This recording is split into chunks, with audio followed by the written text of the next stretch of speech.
Metaverse Dynamics. Are you ready? Beast Tamer буюу Сизуми Миямигийн бичсэн хөнгөн роман Light Novel бөгөөд анх анime нь 2022 оны 10 дугаар сарын 2-ноос 12 дугаар сарын 25 хүртэл нийт 13 анги гарсан. Тус анime руугаа шууд орцгоо. Үлгэрийн гол баатар болох Рен гэдэг залуу тэр баатрын багт хамт байдаг байсан ч нэг өдөр багийнхан түүнийг хөөж явуулсан учраас Рен зөвхөн амьтдыг захирч чаддаг байлаа. Янз бүрийн амьтантай зүрхээрээ гэрээ байгуулж тэдний хүчийг ашигладаг. Гэхдээ тэд шууд тулалдаанд сайн биш.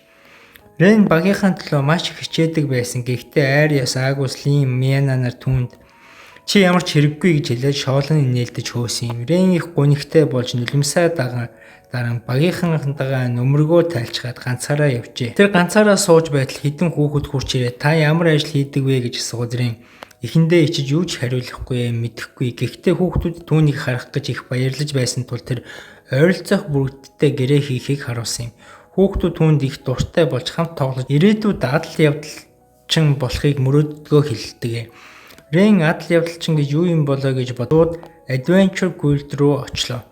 Тэнд Наталья гэдэг эмэгтэй түүнийг ухтан авч адал явдалчин тухай дэлгэрэнгүй тайлбарлав. Гэхдээ Наталья түүнийг Beast Tamer гэдгийг сонсоод чи ганцаараа явхад хэцүү шүү дээ гэж санаа зовсон. Энэ үг Рений өмнөх шиг сэтгэлийн шархлуулсан ч тэр бууж өгөлгүй шалгалтандаа орлоо. Шалгалтынхын даалгавар нь гоблиныг устгах эмийн ургамал түүх байсан бөгөөд Рен амьтдынхаа тусламжтайгаар даалгавраа амжилттай гүйцэтгэж чад. Гэтэл гинэт хаа нэгтэйгээс хүний хаширах чимээ сонсогдов. Тэр гүйж очтол нэгэн охин том ассасин таягийн бүслэгдсэн байлаа. Рен жижигхэн хутгаараа давтлах гэж үзсэн ч амьтан огт нөлөөсөнгүй. Тэр охин зүхтаа гэж хэлээд өөрөө амьтныг барьж саатуулсан. Тэгтэл гинэт нэгэн ягаан өстэй охин өндөрт үсрээд ассасин таягийг хүчтэй зөхөж унгав. Энэ охины нэр нь Set Planet бөгөөд тэр Spirit Cat овгийнх ажээ. Энэ овг маш хөвчрөхөг ховорхон байдаг гэвч Can Cat гинэт ядраад ундаг. Рен хурдан очиж барьж авчээ. Кеннет бэрцэн юм шиг харагдсан ч үнэндээ зүгээр л үлссэн байжээ. Рен өөрийнхөө хоолыг хувааж өгсөнд Кенкэд баярлаж хэдэн өдөр юу ч идэггүйгээ хэлдэг. Рен түүнийг хараад үнэхээр гайхсан ч учир Spirit Cat авгийнхан бараг устж байгаа гэдгийг хэлдэг. Кенкэд гэдгээ танилцуулж Рентэй надтай энгийнээр яар Мис гэж дуудах хэрэггүй гэж хэлв. Рен түүнийг яагаад энэ ойд байгаа тухай сонирхож асуухад Кенкэд ууланд амьдрал уйдгартай байсан болохоор адал явдлах яхаар гарсан гэдгээ хэлдэг. Ингээд тэдний уулзалт хувь тавилан мэд санагдаж Кенкэд Ренээс амьдралынхын талаар ярихыг хүснэ. Рен эхэндээ эвгүйцсэн ч түүнд бүхнээ ярьж чаддаг. Түүний баатрын баг хөөж явуулсныг сонсоод Кенкэд их уурлаж Ренд сэтгэл гаргасанд нь их баярлаа. Тэгээд Рен санаандгүйгээр Кенкэдийн толгойд илээд талархснаа илэрхийлв. Кенкэн үүнд урамшсан бол Рен санаандгүй хийсэн ч ойлгосонгүй. Дараа нь Кенкэн чи ямар ч хэрэггүй биш харин маш хүчтэй. Чиний Beast Tamer-ийн чадвар онцгой гэж хэлв. Түүний харах мөчтөл цахилгаан шиг мэдрэмж төрсөн гэж хэлдэг. Хэрв Рен Кенкэдийг захирч чадвал Spirit Cat овгийнхны бүхнийг захирч чадах байх. Гэхдээ Рен тэгэж бодсонгүй. Харин Кеннеттэй ойр дотн болохыг хүсэв. Рен хурууга баг зэрэг зүсэж гэрээ байгуулах бэлтгэл хийв. Энэ гэрээ зөвхөн Кенкэдийг өөрийн нэрээ хэлэх үед л байгуулагддаг байлаа. Тэгтэл Кенкэд өөрөө дуртай нэрээ хэлсэн тул гэрээ амжилттай болж түүний гар дээр улаан дугуй тэмдэг гарч ирэв. Ингээд тэр гар барин гэрээг баталгаажуулна. Рен маш их баяртай байлаа. Гайхмаар саяхан багийнхнаасаа хөөгдөж зориггүй болсон Рен одоо дэлхийн хамгийн хүчтэй овгийн нэгийг түншлээд олчихлоо. Тэгээд Кенкэд үнэхээр өхөөртөн байлаа. Гэхдээ Fire City руу буцахаас өмнө тэд даалгавраа дуусгах хэрэгтэй байв. Рен түр гэрээ хийж туулаануудтай хамтарч ажилласан Кенкэн жаахан атаархмаар санагдав. Гэхдээ тэр игдүүтэй цагаан туулайг хараад өөрөө ч баярлаж орхив. Рен туулай нараас тусамж авч урмлуудыг хурдан түүд дуусгаснаар шалгалттай амжилттай давж чаддаг. Натали түүнийг F ранк адал явдалчин үнэлэх гартуулж бас шагнал бодгож 50 зэсоос өг. Тэр түн чи хурдан ахих байх илүү дээд төвшөнд хүрвэл шагналч нь ихсэн гэж хэлүүлнэ. Рен баяртайгаар шагналаа аваад гарнаа. Рен Кенкэд тана одоо би даалгавар авч ажиллаж эхэлнэ гэж хэлв. Кенкэд баярлан түүнийг дэмжиж байлаа. Гэтэл гинэт нэг муухай зан авиртай хүн орж ирээд Кенкэдийг хараад сонирхож эхлэв. Тэр Кенкэдтэй түүнд бүднэр ярьсан ч нөгөө хүн улам догдолж түүнтэй хамт дайр хуухыг урьлаа. Тэр бүр Ренний Кенкэдийн өмнөд оромжилсан тул Кеннет уурлан Рен бол намайг удирдах би эзэн минь гэж чангаар хэлв. Нөгөө хүн гайхаж энэ Spirit Cat овгийн хүнийг хэн захирч чадахгүй гэж хооллоо. Тэгээд Рэнийг сорж Кенкетийг бооцоонд тавив. Рэн татгалзсан Кенкент улам төвөг удах байсан тул тэр эрс шийдэж тулдахаар болов. Гайхмаар нь Рэн хитгэн мөчийн дотор амархан ялж нөгөө хүнийг өвдсөндөө орилж газар унлаа. Нэг мэтгэд Наталя гарч ирээд юу болсныг шалгалаа. Тэр энэ муу нөхөр гилдийнхэнтэй үргэлж асуудал үүсгэдгийг мэддэг байв. Наталя Рэнгээс уушлахгүй тэр хүний адал явдалчдын өмнөлхийг нь хүчингүй болгох гэж байгаагаа хэлв. Гэвч муухай зан гаргасан Наталяг барьж авах гэсэн тул Наталя өөрөө түүнийг шийдэхээр шийднэ. Бас шийдгээд ч авдаг. Үүний дараа Наталя хандлага огцом өөрчлөгдөн Рэнээс яагаад шалгалт өгч байхдаа хүчтэй овгийн нэгэнтэй гэрээ байгуулчихсан юм бэ гэж асуув. Түүний асуулт Рэн Кенкет хоёрыг их сандаргаж тэд уушлахгүй л Наталя тоглож байсан юм гээд нэмсгэлж баяртайгаар явна. Рэн өөрийгөө яаж ингэж хүчтэй болсныг ойлгосон. Харин Кенкет түүнд тайлбарлав. Чи надтай гэрээ байгуулсан учраас Сприт гээд овгийн хүчийг бага зэрэг авсан гэжээ. Рэн энд үг гайхаж яв. Унган нутагт ийм хүчтэй овгийн гэрээ байгуулсан хүн огт сонссонгүй гэдгээ хэллээ. Кеннет ч бас Рэнийг түүнийг хамгаалсанд баярлаж Рэн ичингүүрэн юу ч хэлж чадсангүй. Дараа нь тэр чин даалгавраа биелүүлэхээр явлаа. Кеннет адал явдалчид дандаа том сэлэн барьж гүнж авардаг гэж бодож байсан ч энэ удаа ургамал түүх даалгавар байв. Рэн тайлбарлаж өглөө. Би одоохондоо Франктай очиж зөвхөн энгийн даалгавар авч чадна. Үүнийг сонсоод Кеннет урамшин хамтдаа ургамал түүх гэж оролцсон ч Рэн түр гэрээ хийсэн тууланд бүгдийг нь аль хэдийнэ дуусгачихсан байлаа. Кеннет баг зэрэг гомдож би түүнийг түнш байж байгаа тусч хийж чадахгүй юм гэж бодов. Гэтэл Кеннет холоос хүмүүсийн чанга орлох дуу сонсогдов. Тэд гүйж очтол том аимшигтай дүртэй хүмүүс нэг өвгөн дээрлэж байв. Кеннет тэднийг танилаа. Энэ бол Black Fang Bandit гэдэг дээрэмчдийн бүлгэн байлаа. Тэд маш олон муу зүйл хийдэг аюултай хүмүүс байв. Тиймээс Кенкет бид тусан дуутах уу яах вэ гэж Рэнд хэллээ. Рэн цаг дуслаа гэж бодоод шууд одоо ямар нэгэн юм хийх хэрэгтэй гэж шийдэв. Түүний зориг хараад Кенкет маш их бахархна. Тэрээр Рэнийг өвгний хүнийг хамгаалах үүрэг өгөөд өөрөө бусдын зохицуулахаар болов. Тэгээд салхины хурдтай давхиж гарч бүгдийг нь ялж устгаж эхэллээ. Гэвч Кенкет Рэний тухай бодож сэтгэл нь түгшиж байлаа. Учир нь тэр Рэнтэй гэрээ байгуулсан. Тэр бол хамгийн хүчтэй овгийн сүнсний муур. Хүчийг нь авсныхаа дараа Рэн өөрийгөө устгахчгүй гэж айж байлаа. Ер нь бол гэрээт амьтад өөрөө урагш гарч тэмцэх ёстой бусуу. Ингүүл илүү дээр биш гэж юу гэтэл Рэн үргэлж түүнийг хамгаалахаар урдан зогсдог байв. Түүнийг тулдаж буй байдлыг харах болгондоо Кенкет нүд салгаж чадахгүй зүрх нь хурдан цохилдог байлаа. Дайснуудыгаа дарсны дараа Рэн Кенкетний царайг улаасны хараад гайхав. Кеннет яаран тайлбар хийж сэдвийг өөрчлөв. Өвгөн хүнч бас ирээд тэдэнд талархав. Рэн яагаад худалдаачин хүн хамгаалагчгүй яваад байгаа гайхтлаа өвгөн нэг хамгаалагч хүсэлсэн аюул тохиолдон тэр зогцсон гэж хариулав. Тэд түүнийг аварсан ч өвгөн анхааруулж хэлсэн Black Fang-с эргэж ирж өшөө авах болгоомжтой бай гэж. Гэтэл Рэн айж ухна гэж бодтол тэр бүр эсэргээр нь тэдний үүрэнд очиж бүгдийг нь барих ёстой гэж шийд. Учир нь энэ бүхэлдэглэл маш харгас хэрэв. Тэднийг барихгүй бол хотын худалдаачдыг үргэлж хохироосоор байх байлаа. Рэн бас жижигхэн хэрэмний ачаар тэдний нуучийг олчихлоо. Тэр Мэйн таймыг Кенкетийг өөрийгөө юу ч хийж чадаагүй дэ урамгүй болов. Гэхдээ удалгүй дахин өөдрөг болж Рэнээс төлөвлөгөөг нь асуулаа. Рэний санал бол Covent Beat-тэй түр гэрээ байгуулах. Тэрээр сайжруулах хорыг нь ашиглан хамгаалагчдыг нь зогсооно гэж тайлбарлав. Кеннет маш их гайхав.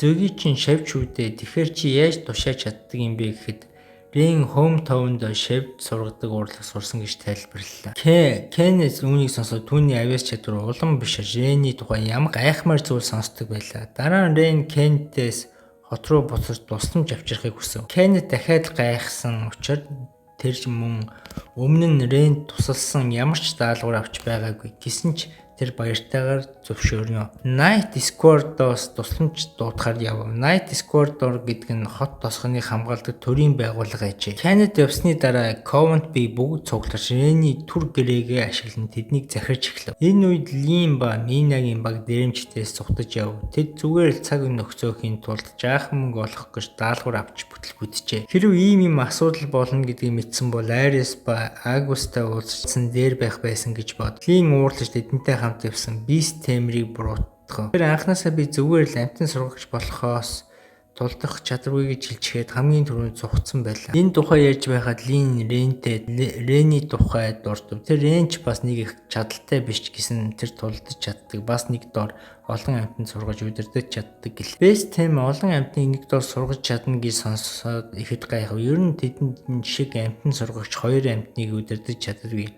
Арбиг бол бүрч үгүй. Хэрэг олон амьтан нэгэн зэрэг тушаалаг бол мэдрэл нь ачаалдаахгүй шатдаг байлаа. Гэтэл Лин хагас эргэлдсэн хэвээр байсан ч Рен 10-10-аар нь амтан захирч 50 царайтай байгааг харсан. Эцэст нь Лин энэ бүтэлгүй даалгаврыг Рен дангаар нь тохож Баатар багийн нэр хүндийг нь хамгаалахар шийдэв. Тэр Beast Tem-ийг сүрдүүлж нөгөөх нь айгаад зогсчихов. Мина бол бүрэн итгэхгүй байсан ч тэр эртний залуугийн үгс Рентэй тун адилхан санагдаж байлаа. Харин Лин хизээж Ренийг ер бусын чадвартай хүн гэж хүлээн зөвшөөрөхийг хүссэнгүй. Тэр үед Компе дээрэмчдийг хордуулан хөдөлж чадахгүй болгосон байлаа. Кеннет ч гэсэн тусламж авчирч яг цагтаа ирэв.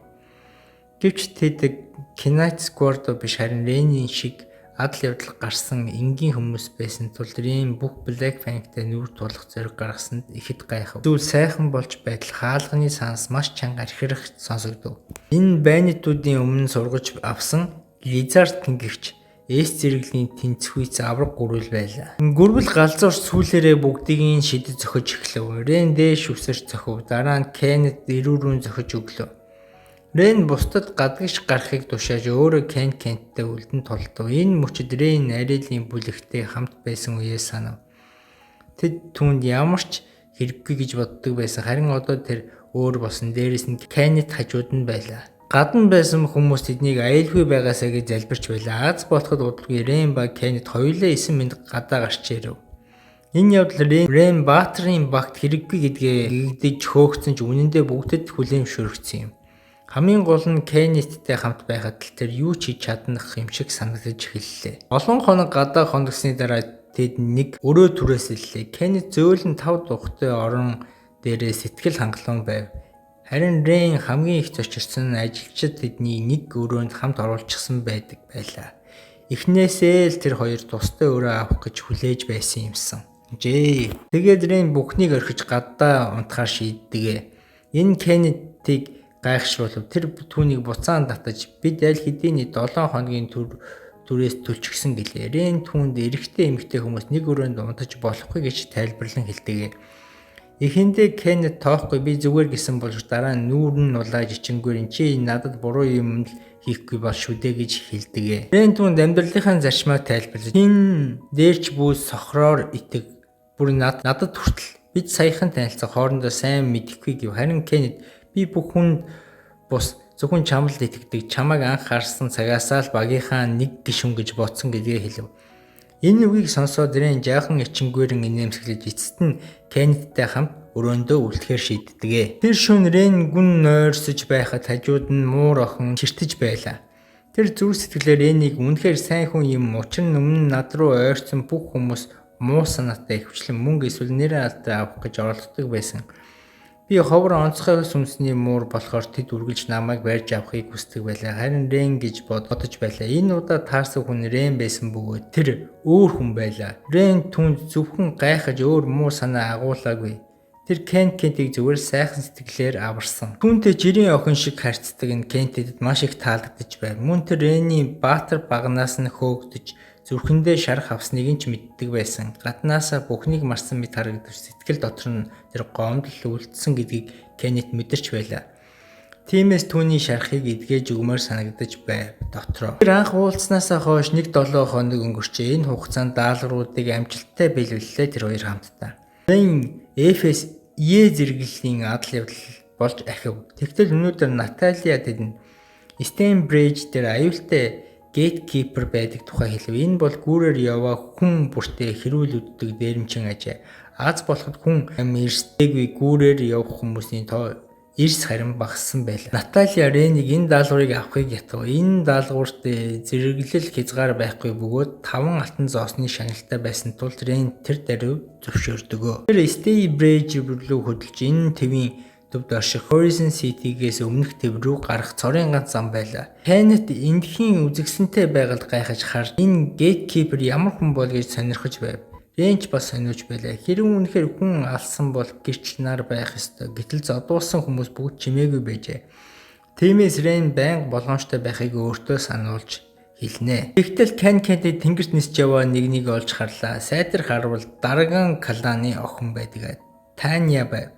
Түүнийг Gatekeeper гэж дуудсан тэр тун таагүй байдалтай болжээ. Таня багаасаа тусгаалan бэлтгэгдсэн 15 нас хүрмэгцээ адал явдал гарч хүчтэй луу болох сургалттай байсан тул өөртөө итгэлтэй байв. Тэр хүчтэй өрсөлдөгч хайж байсан тул Рэн болон сүнсний муурагийн гишүүн Кеннетийг хоёртой таарсандаа баяртай байлаа. Кеннет жаргагүй тултгаас өр замгийг ойлгож Рэнч чи бүх хүчээ гарга би ч бас хүчтэй овгийн нэг гэж урам хайрлав. Ингээд хоёулаа Тианатай тултахаар шийдлээ. Тулааны ихэн Тиана дайрч орж Рэнийг зохиж нисгэв. Дараа нь Кеннет руу гал үлээхэд тэр зайлж чадаагүй тулд хамгийн их бахардар сүүлэн түлэгдвэ. Кеннет ихэд уурлаж Тианаг шийдэхээр дайрав. Тэдний хүч тэнцүүхэн тулдаж байгаа хараад Рэн гайхав. Тэр ч бас дэмжихээр орж иртэл Тиана хоёулангийн барьж аваад эргүүлэн шидэв. Дараа нь хамгийн хүчтэй галаараа дайрав. Аз болох Рэн ба Кеннет хамтдаа хөдөлж галнаас нь бултаж чаддаг. Red Dragon-ы кланы хүчийг тэгэхээр жинхэнэ мэдэрч одоо жинхэнэ Best Theme-ийг маягаар тулдах болов. Тэр Кеннетийн түр саатуулах гэж хэлв. Кеннет үнэнчээр тушаалыг нь биелүүлж Тианаг барс шиг зөхөж эхлэв. Энэ хооронд Рэн анхаарлаа төвлөрүүлнэ. Өмнө нь тулаанд харсан бүгдийг ол мөрийг санаж түр гэрээ байгуулв. Ингээд хідэн бүргэд цуглуулна тэднийг Тианаар руу давтуулна. Бүргэдийн хошуу тийм хүчтэй биш байсан ч Тиана хөлж чадахгүй болгожээ. Учир нь тэд Better Bird бөгөөд хор агуулдаг шууд юм хошуундаа. Тийм хорыг авчхаа Даргон кланы гишүүнч хэсэг хугацаанд цаажилттай өнгө болчихдог. Тиана ялagдлаа хүлээн шүрхэд Рэн ба Кеннет хоёр гайхав. Кеннет баярлаж Рэнийг чанга тэврэв. Рэн тэгээ Тианаг хамт явахыг өрөв. Тиана эхэндээ шоол чи намайг зарна гэж бодож байна уу гэж бодсон. Гэвч Рэн зүгээр ярилцахыг хүсэж байв. Тиана надад таалагдахгүй гэж зөрүүлв. Рэн уурлахын оронд нэмсгэлсээр байлаа. Үүнийг хараа Тиана улааж сэтгэл нь хөдөлсөн ч Кеннетийн дургуутсан харцыг мэдрээ зочлоо. Кеннет түүнийг Рэнд бүү төвгүүдээр эс бөгөөс ингэж шийдхэн шүү гэж анхааруулж хэлдэг. Эцэст нь тэд Гилданы буцаад Наталя ихэд гайхав. Рэн аль хэдийн Gatekeeper-ийг зайлуулчихсан байлаа. Наталя маш их талархаж нөгөө улаан жигүүрийн зочныг хараад бүр их гайхна. Түүний ивэр сүлийг хараад Наталя тэр Дарган кланы гишүүн байж магадгүй гэж таамаглав. Тиа үсэн эргүүлээд өөрийгөө ихэмсэг танилцуулах гэж байтал хоёр хүн ирээд амийг нь таглаж ширээд аваад явж. Явах замдаа Рэн юм ярьж байтал гинэд Тиана алга болчихлоо. Учир нь тэр хизээ нэгэн хүчтэй хүн хармагцаа ганцаарчилсан тулаан хийхийг шаардаж өөрийгөө танилцуулах гээд байд. Магадгүй тэгсэн байх гэж бодно. Үүнээс болоод бусад хоёр нь түүнийг хайна. Бараг ухаан алдах шахаж байлаа. Хойлонгаас нь сануулга сонсоод Тиана ичсэн царай гаргав. Тэгээд Рэн түнд энэ хотыг түр орхиж явахыг зөвлөв. Учир нь Gatekeeper-ийн тухай хүндэж тарааж болохгүй байв. Хэрв дахин ингэхгүй гэж амласан тохиолдолд түүнийг явуулна гэж хэлдэг. Гэтэл Кеннет яагаад Тианагийн тухай өмнө нь хүмүүс яриагүйг санаа авлаа. Үнэн дээр учир нь маш энгийн байжээ. Тэднийг Тианаг ялж орхидог болохоор ичээд юу ч ярьдаггүй байсан байна. Дарган клан дүрмдээ Тиана дахин бэлтгэл хийх ёстой ч Рэнийн багтай хамт явж бэлтгэлээр хийхээр шийддэг. Тэгээд тэр Рэнийг хүзүүн тэврээ түүн таалагддаг гэдгээ хэлв. Хажууд нь байсан Кеннет энэ бүхнээс бол сүүл нь уурлана. Тиана бүр Рэнтэй гэрээ хийхийг хүсв. Ингээд тэр зөвхөн Spirit Cat клан биш бүр Дарган клантай ч гэрээ байгуулчихдаг. Хэрвээ хийснийхэн дараа Тиана гар дээр улаан тэмдэг гарна. Рэнч маш их азар ингэж чадсан мэт санагдав. Харин Арелийн багт ой мод нэгэн 7 хоног тэнэж юу ч олсонгүй. Ариус Рэнд эргүүлэн авчрах арга сэтэж тэрээр Форестийн байлдан дагуулсны дараа дахин хаях болно гэж бодов. Кеннет ба Тиана хоёр орон дээр хэнийх нь байх талаар хэрэлдэж байлаа. Харин Рэн шалан дээр хөвтөд 50 унтчихсан байдаг. Ингээд Таня Рэн багт альбан ёсоор нэгднэ. Тэдэнд шинэхэн даалгавар өгөгдлөө. Энэ бол слаймуудыг устгах ажил байлаа. Слаймууд олон хүн үл тоомслоодог болохоор улам үржээд талбаас үүдгдэг болчихжээ хөрхий. Кеннет слайм дургүй байсан учраас тэднийг цохих бүрд наалддаг муухай гэж хэлээ. Харин Тиана би галт бөмбөлгөөрөө амархан устгах хэмээн бардам хэлнэ. Үүнийг сонсоод Кеннет түүнийг биширч харлаа. Рэнж баяртай байлаа. Ядаж хоёр нь хоорондоо муудахгүй байгаад нь баяртай байсан. Слаймыг олохгүй байсан тул Рэн Assassination гэх чадвараа ашиглан энэ сүнснийхээ нэг хэсгийг шувуу руу оруулж түүнийг удирдах арга юм. Кеннет ба Тиана үүнийг хараад амаа ангаж гайхав. Шуугаар хайж олсныхаа дараа тэр хоёрт миний биеийг хамгаалаарай гэж нисэн одов. Тэр слаймуудыг олноо маш хурдтай. Кеннет хурдан устгахыг хүссэн ч Тиана Рэнийг шидэд галт бөмбөлөг дурш гэж ятгалаа. Рэн хүчин сул гэж бодсон ч нэг удаа дуршиж үздэг. Азар бүр асар хүчтэй гал гарч бүх слаймуудыг нэг мөсөн бүгдийн шатаагаад алга болгочихно. Тиана тайлбарлахдаа энэ бол чи Дарган клантай гэрээ хийсэн болохоор манай овгийн хүч хамгийн дээдүүдийн нэг. Тиймээс чиний дотор одоо манай хүч урсаж байна гэж хэлв. Үүнийг сонсоод Рэн би хоёр хүчийг зэрэг барьж байна шүү дээ гэд баг ухаан алдах шахаж өөрөөрөө бахарх шиг боллоо. Дараа нь Тиана бас Кеннет хоёр Рэн шидийн хүчийг хянахыг зааж өгнө. Дарган багш нь маш ширүүн байсан чинь тулд Рэн ядарч амьсгаа давхцах боловч эцэд нь хүчээ хянах аргыг маш хурдан сурч чаддаг. Яг л гоц нэгэн шиг. Галдаас шагналаа аваад гарахад Рэн хоёрыг хоолнд дагуулв. Питер Тиана бас Кеннетийн хоёрыг идэх хэмжээ маш их байсан тул Рэн гайхаж орхив. Хоол идснийхэн дараа Тиана түүнээс чи таймигийн хаан сурсан бэ гэж асуухад Рэн анхнаасаа л бэст темэр досгон төрж өссөн бөгөөд эцэг их нь бэст темэр байсан тухайга ярив. Гэвч түүний төрсөн досгон одоо байхгүй болж тэр 12 настайда досгон мангасын дайралтаар шатаж ганцхан Рэн л амьд үлдсэн юм. Дараа нь тэр нэгэн адвенчер руу түүнд тусалж түүнийг авардаг. Рэн энэ түүхийг сонсоод Кеннет ба Тиана хоёулаа сэтгэл нь өвдөж түүнийг улам дотн болж нулимсэн бөмбөрөн гарч шахах. Нулимсэн бөмбөрхөөр шахна. Тэд түүнд чи үнэхээр зөрөгтэй бид хоёр чамаар бахархаж байна гэж тэр хоёр хэлдэг. Дараагийн даалгавар бол орк устгах байлаа. Орк болон гоблиноос арай ухаантай зэвсэг хэрэгэлдэг тул илүү аюултай юмсанжээ. Рэн банк тэднийг битгий дутуу үнэлээрэ гэж сануулсан ч Тиана би яаж ялагдахгүй гэд бардамсаар л гэтэл тулдах үед бараг 2 удаа баригдах шахтнаа. Аз болоход Рэн ба Кеннет түүнийг аварчээ. Рэн баг зэрэг бэрцсэн ч өөрийгөө эмчлээд зүгээр болгочдөг. Тиана түүнд маш их гимшиж санаа зов. Дараа нь тэр гүүрэн дээр гуниглаж сууж байтал нэгэн жижигхэн охин түүнээс чи өнөөдөр юу устгасан бэ гэж асуухад тэр шархагдсан бол хэлээрэ гэж санаа тавина. Энэ үг Тианаг урамшуулна. Рэнч бас өөрийгөө санаа тавьдаг болохоор Рэнийг санагдвал. Удалгүй Рэн өөрөө ирээ чи бидэнд хэрэгтэй хүн гэд толгойг нь илүү. Энэ мөчид Тиана зүрхэн Рэнээс салахгүй мэт болон бараг л дурлах шахна. Маргааш нь тэд шин даалгаварт явж байхдаа гинэд Арио бүлэгтээ таарлаа. Энэ тэднийг харангуудаа дургүй хүрээ Тиана бас Кеннетийг дагуулan холдог гэсэн ч айраас түүнийг зогсоож хуучин хамт байсан тухайга ярив. Рэн маш их уурлан. Учир нь тэд өмнө түүнийг хөөж байсан мөртлөө одоо дахин ашиглах гэж байлаа.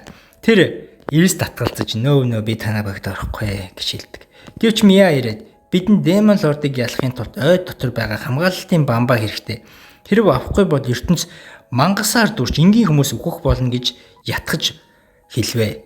Энэ нүгэн Рэний өнгөрсөн аимшигтай дурсамжийг сэргээ тэр досгонд шатаж байг санаж өрөвчин зан дийлдэж Ариогийн бүлэгт туслахаар шийднэ. Рэнийг доромжилж тэр хоёр охиныг нь хуурч чадна гэж бодож байлаа. Хэдийгээр Кеннет ба Тиана дургүй байсан ч Рэний шийдвэрийг гаргасан болохоор маргаангүй. Гэхдээ тэд нөгөө бүлгийн Рэнээс уушлалт гуйх ёстой бүр өвдөг сөхөж толгоогоо бүхийлэх ёстой гэж сүрдүүлв тэр бүлгийг. Айрээс өвдөг сөхөж толгоогоо бүхийлэхдээ маш их уурлаж чанга орлов. Тэдний бүлгийнхэн бүгд бардан байсан тулд өөрсдөө буруугүй гэж бодож байлаа. Айрээс урагш алхаж Рэнийг хувцснаас нь татж чи гэрийнхээ тижээвэр авийг сургаж чаддаггүй юм уу гэж зангарахтай уурлаж хэлв. Рэн үүнийг сонсоод ихэд уурлав. Учир нь Кеннет ба Тианаг тижээвэр амтан гэж доромжилсан байв. Тэгээд Рэн шууд Айресийн нүүр рүү зөхөж унгав. Түүний нүд айжмаар аимшигтай болж миний багийнхныг битгий оролт хэмээн ууртай хэлв. Айрес босож ирээ Рэн буудлага өгч нэг удаа надтай тулдаач гэлээ. Кеннет ба Тиана бусадтайгаа тулдахаар болов.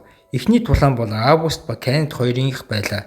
Кеннет маш их ууртай байсан тул түүнийг ялж уушлах гуйхыг хүсв. Тэр шуурга мэт дайран орж ирэхэд Август бараг хамгаалж чадахгүй байлаа. Август галын сэлэм гэсэн чадвараа ашиглан энэ нь Кеннетийг хүчтэй мэт санагдсан ч тэр гинт нэг өшөглөж Августыг хөдөлгөж чадахгүй болгодог. Кеннет хүчээ дөнгөж тал хувьд ашиглаж байгаа хэлэхэд Август маш их зочирдов. Түүний гар хөлн салганан чичирхэж эхлэвэ. Тэгээд Кеннет хурд авч түүнийг өшөглөж мод руу зохиж цус алдуулан хайчихв. Нөгөө талд Тиана хоёр сул доройтой тулдаж тэр ердөө хуруугаа товшиход л тэдний шид хүчгүй болж байлаа. Тэд мэл гайхаж Тианаг инээмсэглэн улам урамшив. Хоёр нь хүчээ нийлүүлж шид хэрэгсэн ч Тиана дахин товшоод бүгдийг арилгав.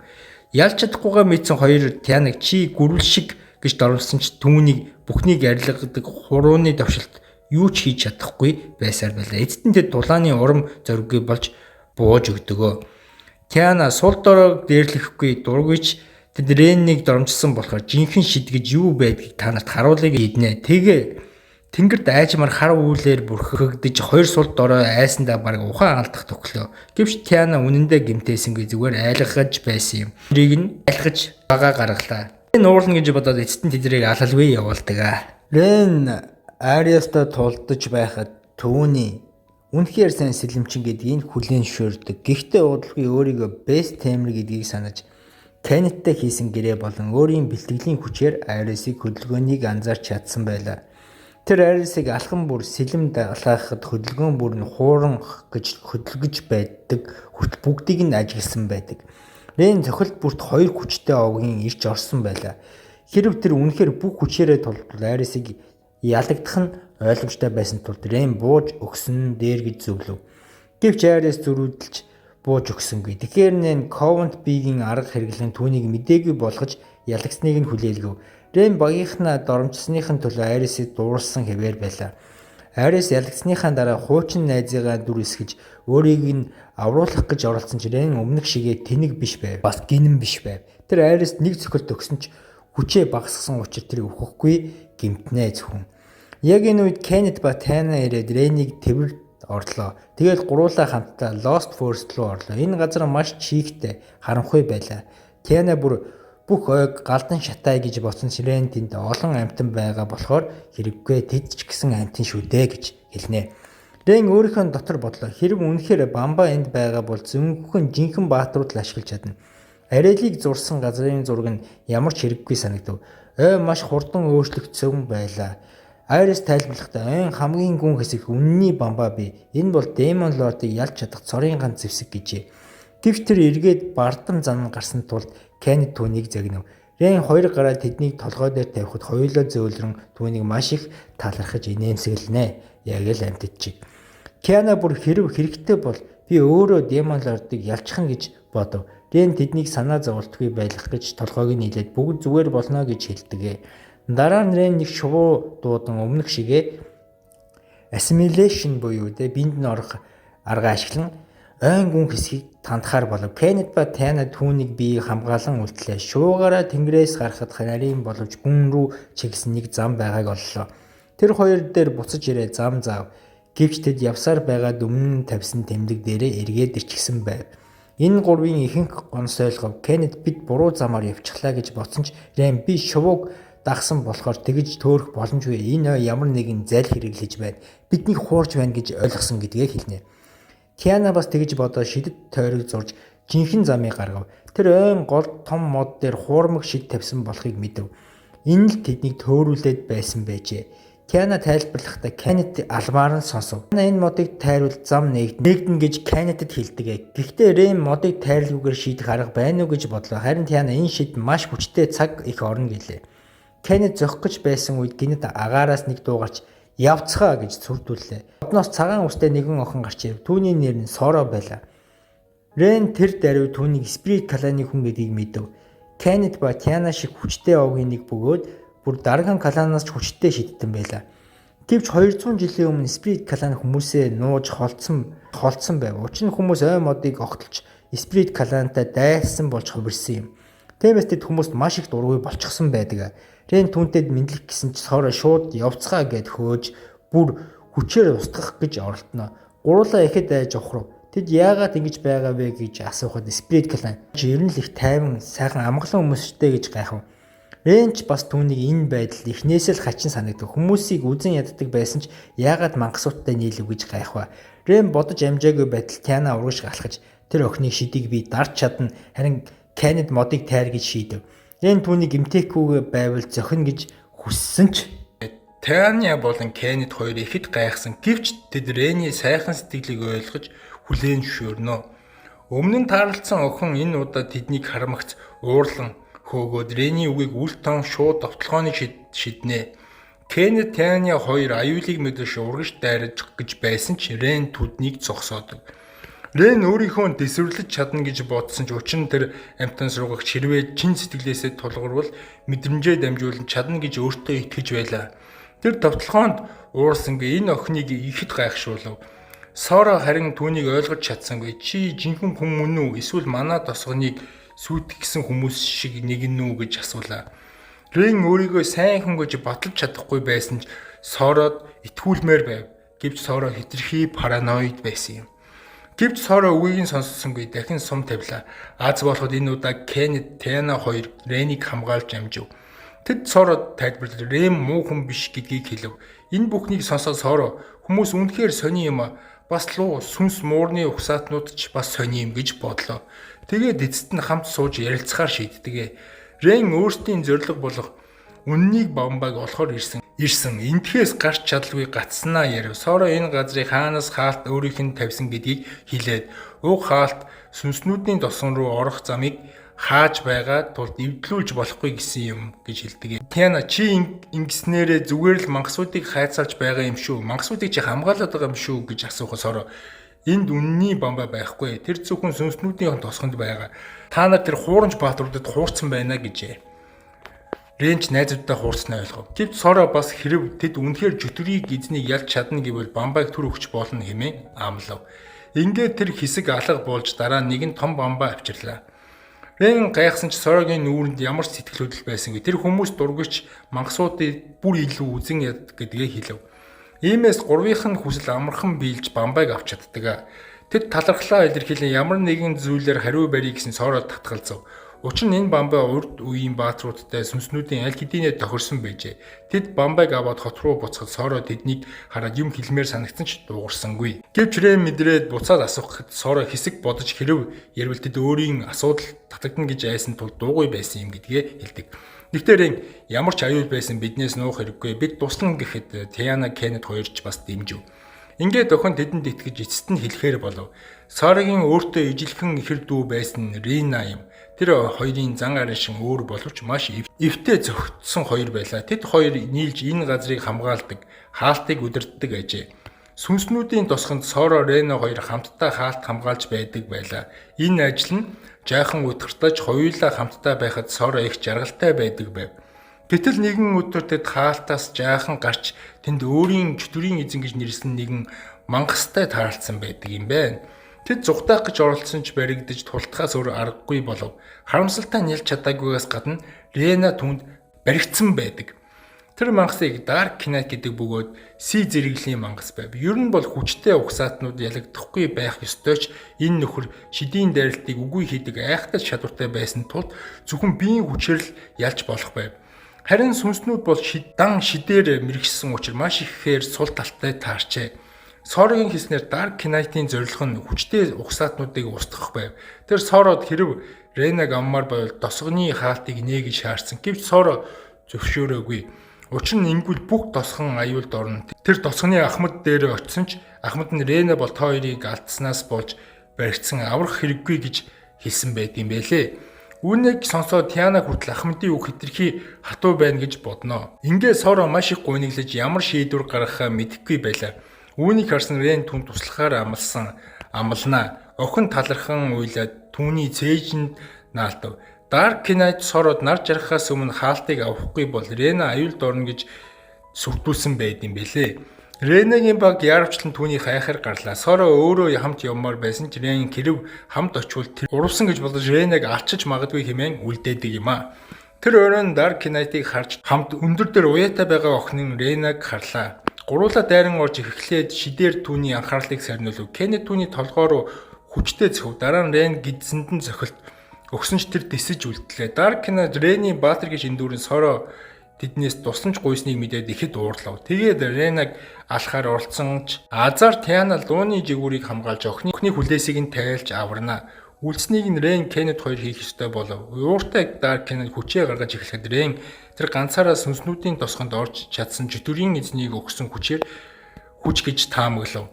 Ингүүл энэ бүхэлдээ сүрнэ гэж Рен санаа зовж Кентийн түүний хөдөлгөөнгүй барьж тушаагаад өөрөө бүх хүчээрээ дайчлан зохихоор болов. Кенет өөрийнхөө хангалттай хүчтэй эсэгтээ эргэлдсэн ч Рений тушаалыг дагнаа. Энэ хооронд Рен түр гэрээ байгуулж Covent Bees-ийн дахин дуудах гэж шийдэв. Хэдийгээр тэр Dark Knight-ыг саадалж чадахгүй ядаж анхаарлыг нь сарниулж Кенетэд зохих боломж олгоно.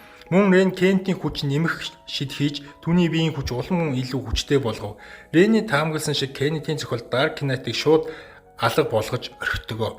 Кенет Рений өгсөн хүчээр бахархаж баяртай байлаа. Рен түүнд тайлбарлахдаа энэ бол амтан сурагчтай онцгой чадвар бөгөөд хүний төрөлхийн хүчийг богино хугацаанд нэмэгдүүлдэг шид гэдгээ хэлв. Өмнө нь тэр шидийн хүч дутагдж хийж чаддгүй байсан бол одоо Тианагийн нэмэлт шидийн хүч өгсөн учраас амжилттай энэ шидээ хийж чадсан байдаг. Тэр үед Тиана Рениг тэврээд аюулгүй ирлээ. Тэр хүртэл гайхнаа. Энэ хүчийг нэмэгдүүлэх чадвар аль хэдийн алдагдсан эртний арга байсан юм. Гэтэл Рен үүнийг чадсанд үнэхээр гайхалтай хэрэг байлаа. Харин Рен бол зүгээр л толгоогоо маажин яагаад ч юм өөрөө л гарчглаа гэж хэлв.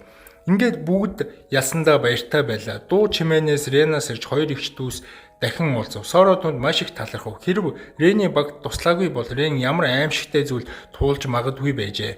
Туулах байсныг хэн мэдлээ. Гэхдээ уудлахыг хоёр эгч дүүс бусад ах эгчийн адил муудалцаж маргалдаж эхэлсэн юм. Ренийг нээлгэв. Тэр хоёр нэгэн адил харагддаг зан аршин тэнгэр газар шиг ондоо байсан юм. Соро досгондоо үлдэхийг хүссэнгүй. Учир нь Ахмад түүнийг дүүгээ орхихыг шаардсан. Зүрхэнд нь шаардсан маш муухай мэдрэмж өгсөн байдаг. Бас хоёр охин ой дотор дандаа төгжигдэж суухыг хүссэнгүй. Гадаад ертөнцийг үзмээр байвлаа. Үүнийгээ сонсоод Кенет тэднийг Рений багт нэгтгэхийг өрөв.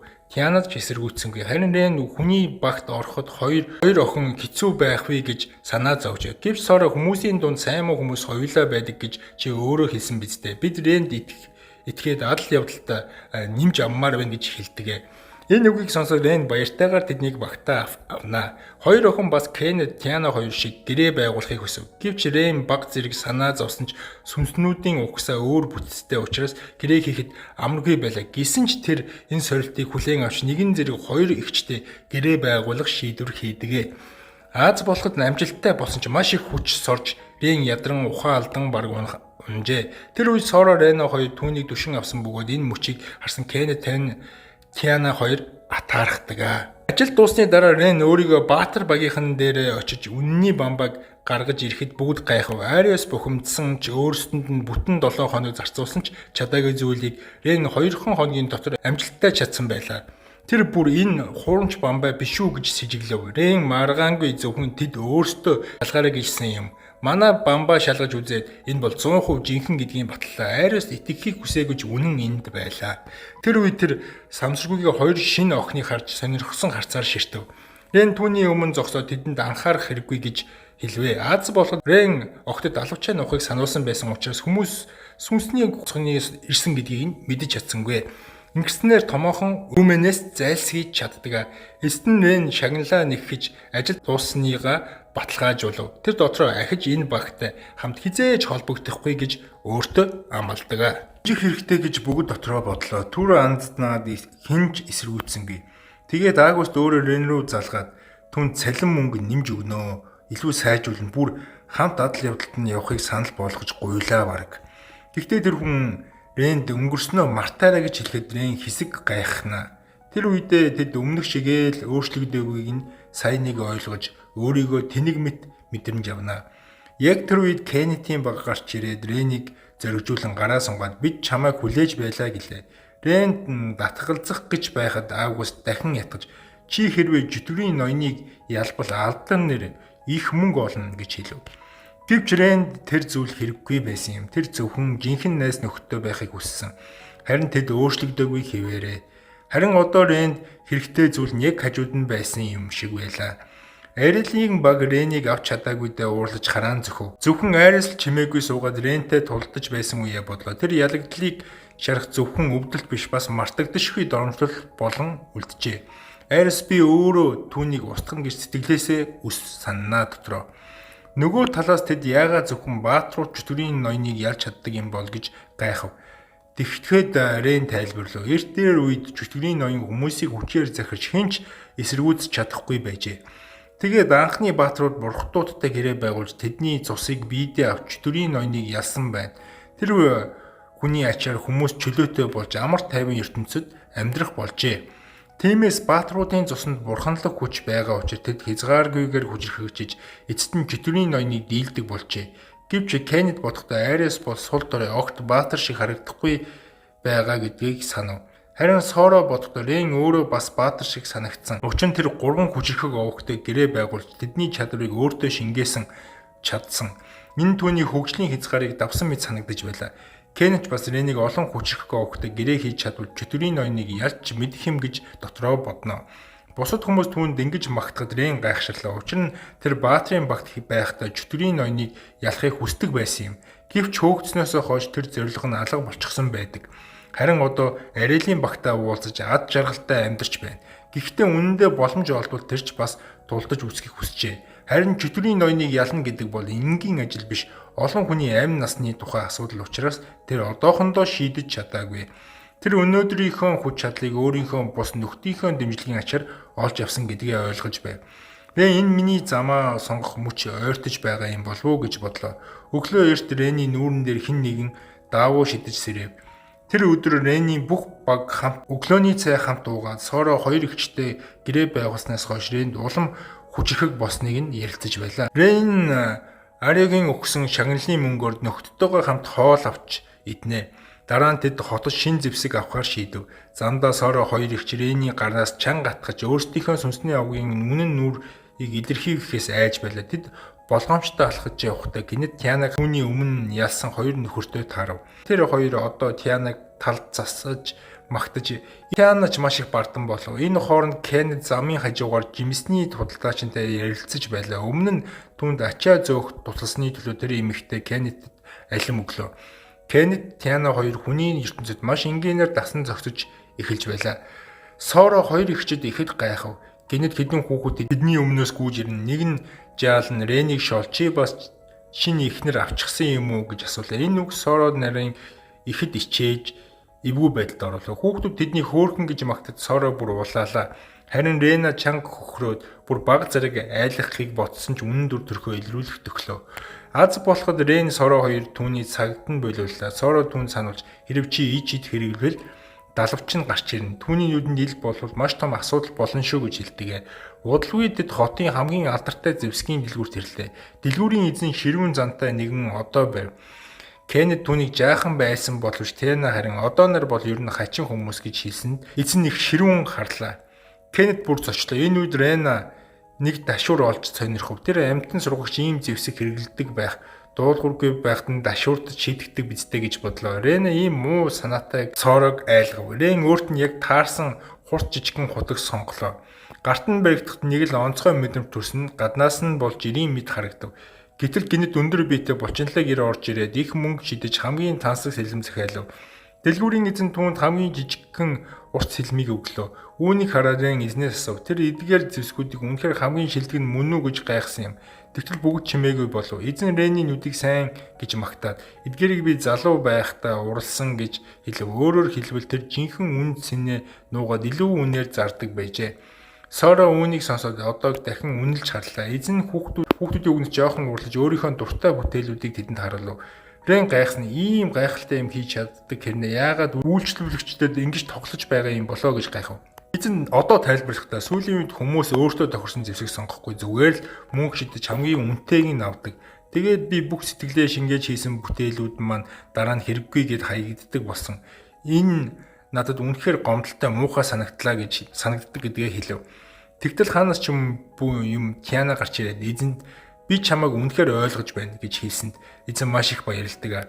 Тэд хэсэг ярилцсны дараа одоо эзэн Ренд дуртай болж түүнд тусгай өндөр зэрэглэлийн зэвсэг хийж өгөхөөр болов. Гэвч нэг нөхцөлтэй түүнд материал байхгүй байлаа. Энэ үгийг сонсоод бүгд хэсэгтээ дуугүй болов. Дийлд рүү буцаж ирэхэд олон хүн цугларч хөвгөлтэй байлаа. Кеннет игч Нателагаас асуухад Баатар Ариос энд ирж чөтгөрийн ноёныг эсрэг тэмцэхэд туслах хүмүүсийг эсвүүлж байгааг сонсов. Үүнийг дуулаад Ренний царай гүнхтэй боловч Кеннет Тиана хоёр санаа зовхоос нь сэргийлж би хоёрыг санаа зовхоос сэргийлж би зүгээрээ гэж толгоогоо хэлв. Тэр үед Нателя Соро хоёр ихчийг адан зарж мэдчихлээ. Соро ичингээр Рений араас нуугдаж өөрийнхөө жижигхэн дуугаар танилцуулв. Харин Рена итгэлтэйгээр урд нь гарч ирж бүтэн нэрээ хэлв. Наталья тэдний харилцааг сонирхож асуугаад Рен нэг хачин хариулт өгч Наталья Рений хүүхдүүдэд гар хүрдэг гэж буруу ойлгов. Рен яарвчлан тайлбар хийснээр буруу ойлголтыг арилгаж чаддаг. Дараа нь Рен Натальяд нэг хүсэлт өглөө. Энэ нь бол мистер Гансын хэлсэн мэдэрн уурхайг судалгаа байв.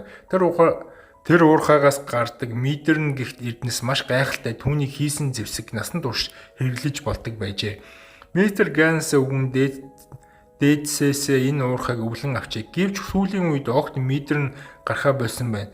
Рэм бодохдоо хэрэг үнэхээр дууссан бол айжмаар багасах ёстой. Гэтэл гинэт бүр мөрсөн алга болсонд уурхайд нэг учир байгаа гэж шижиглэж таамаглаж байгаагаа хэлдэг. Рэнийг юу хүсэж байгааг Кеннет Тана хоёр үг хэлбэлгүй ойлголоо. Тиймээс Рэн эзэнд уурхайг хамттан шалгаж өгье гэж санал тавьжээ. Рэний нүдэнд асч буйг хүсэл итгэлийг харсан эзэн зөвшөөрлөө. Шагналлын тухайд мистер Ганс мөнгө өгөхийг санал болгосон. Рэн надад мөнгө хэрэггүй, харин таны хийсэн зэвсгийг эзэмших хүсэл надад байна гэжээ. Энэ нь эзний ихэд гайхшуулсан ч баяртайгаар зөвшөөрдөг. Ингээд тэд аялалдаа гарлаа. Уурхай ойрхон тул тэд үүнийг нэг ёсны зугаалга мэтээр санаж, гэвч замдаа Соро хоёр ихч ядраад бараг унах шахав.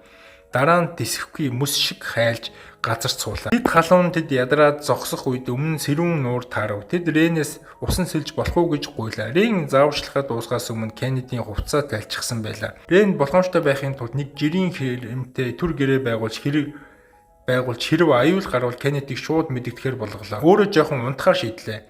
Энэ хооронд дэгш дүүс усанд тоглож байлаа. Гэтэл тэд Кеннет Тана хоёроос яаж тань шиг том хөхтэй болох вэ гэж асуулаа. Кеннет Тана хоёр та нар том болохоор өөрсдөнд чи ургана гэж тайвшрууллаа. Тэд тоглож наргиж байхад Рена санаатаагаар загас барьж Кеннетийг айлгав. Кеннет чанга хашгираад Рен сэрээ шууд гүйж ирэв. Харин үнэндээ аюул биш байж. Рен ичиж нүрээ дарлаа. Дараа нь уушлалтгүй. Гэвч Кеннет Тана хоёр түүнийг уурлахын оронд чи биднийг хамгаалах гэж ирсэнд бэн шүү дээ. Баярлаа гэд баяртай байв. Рен тэдэнд уучлагдаж дахин ад жаргалтай болов.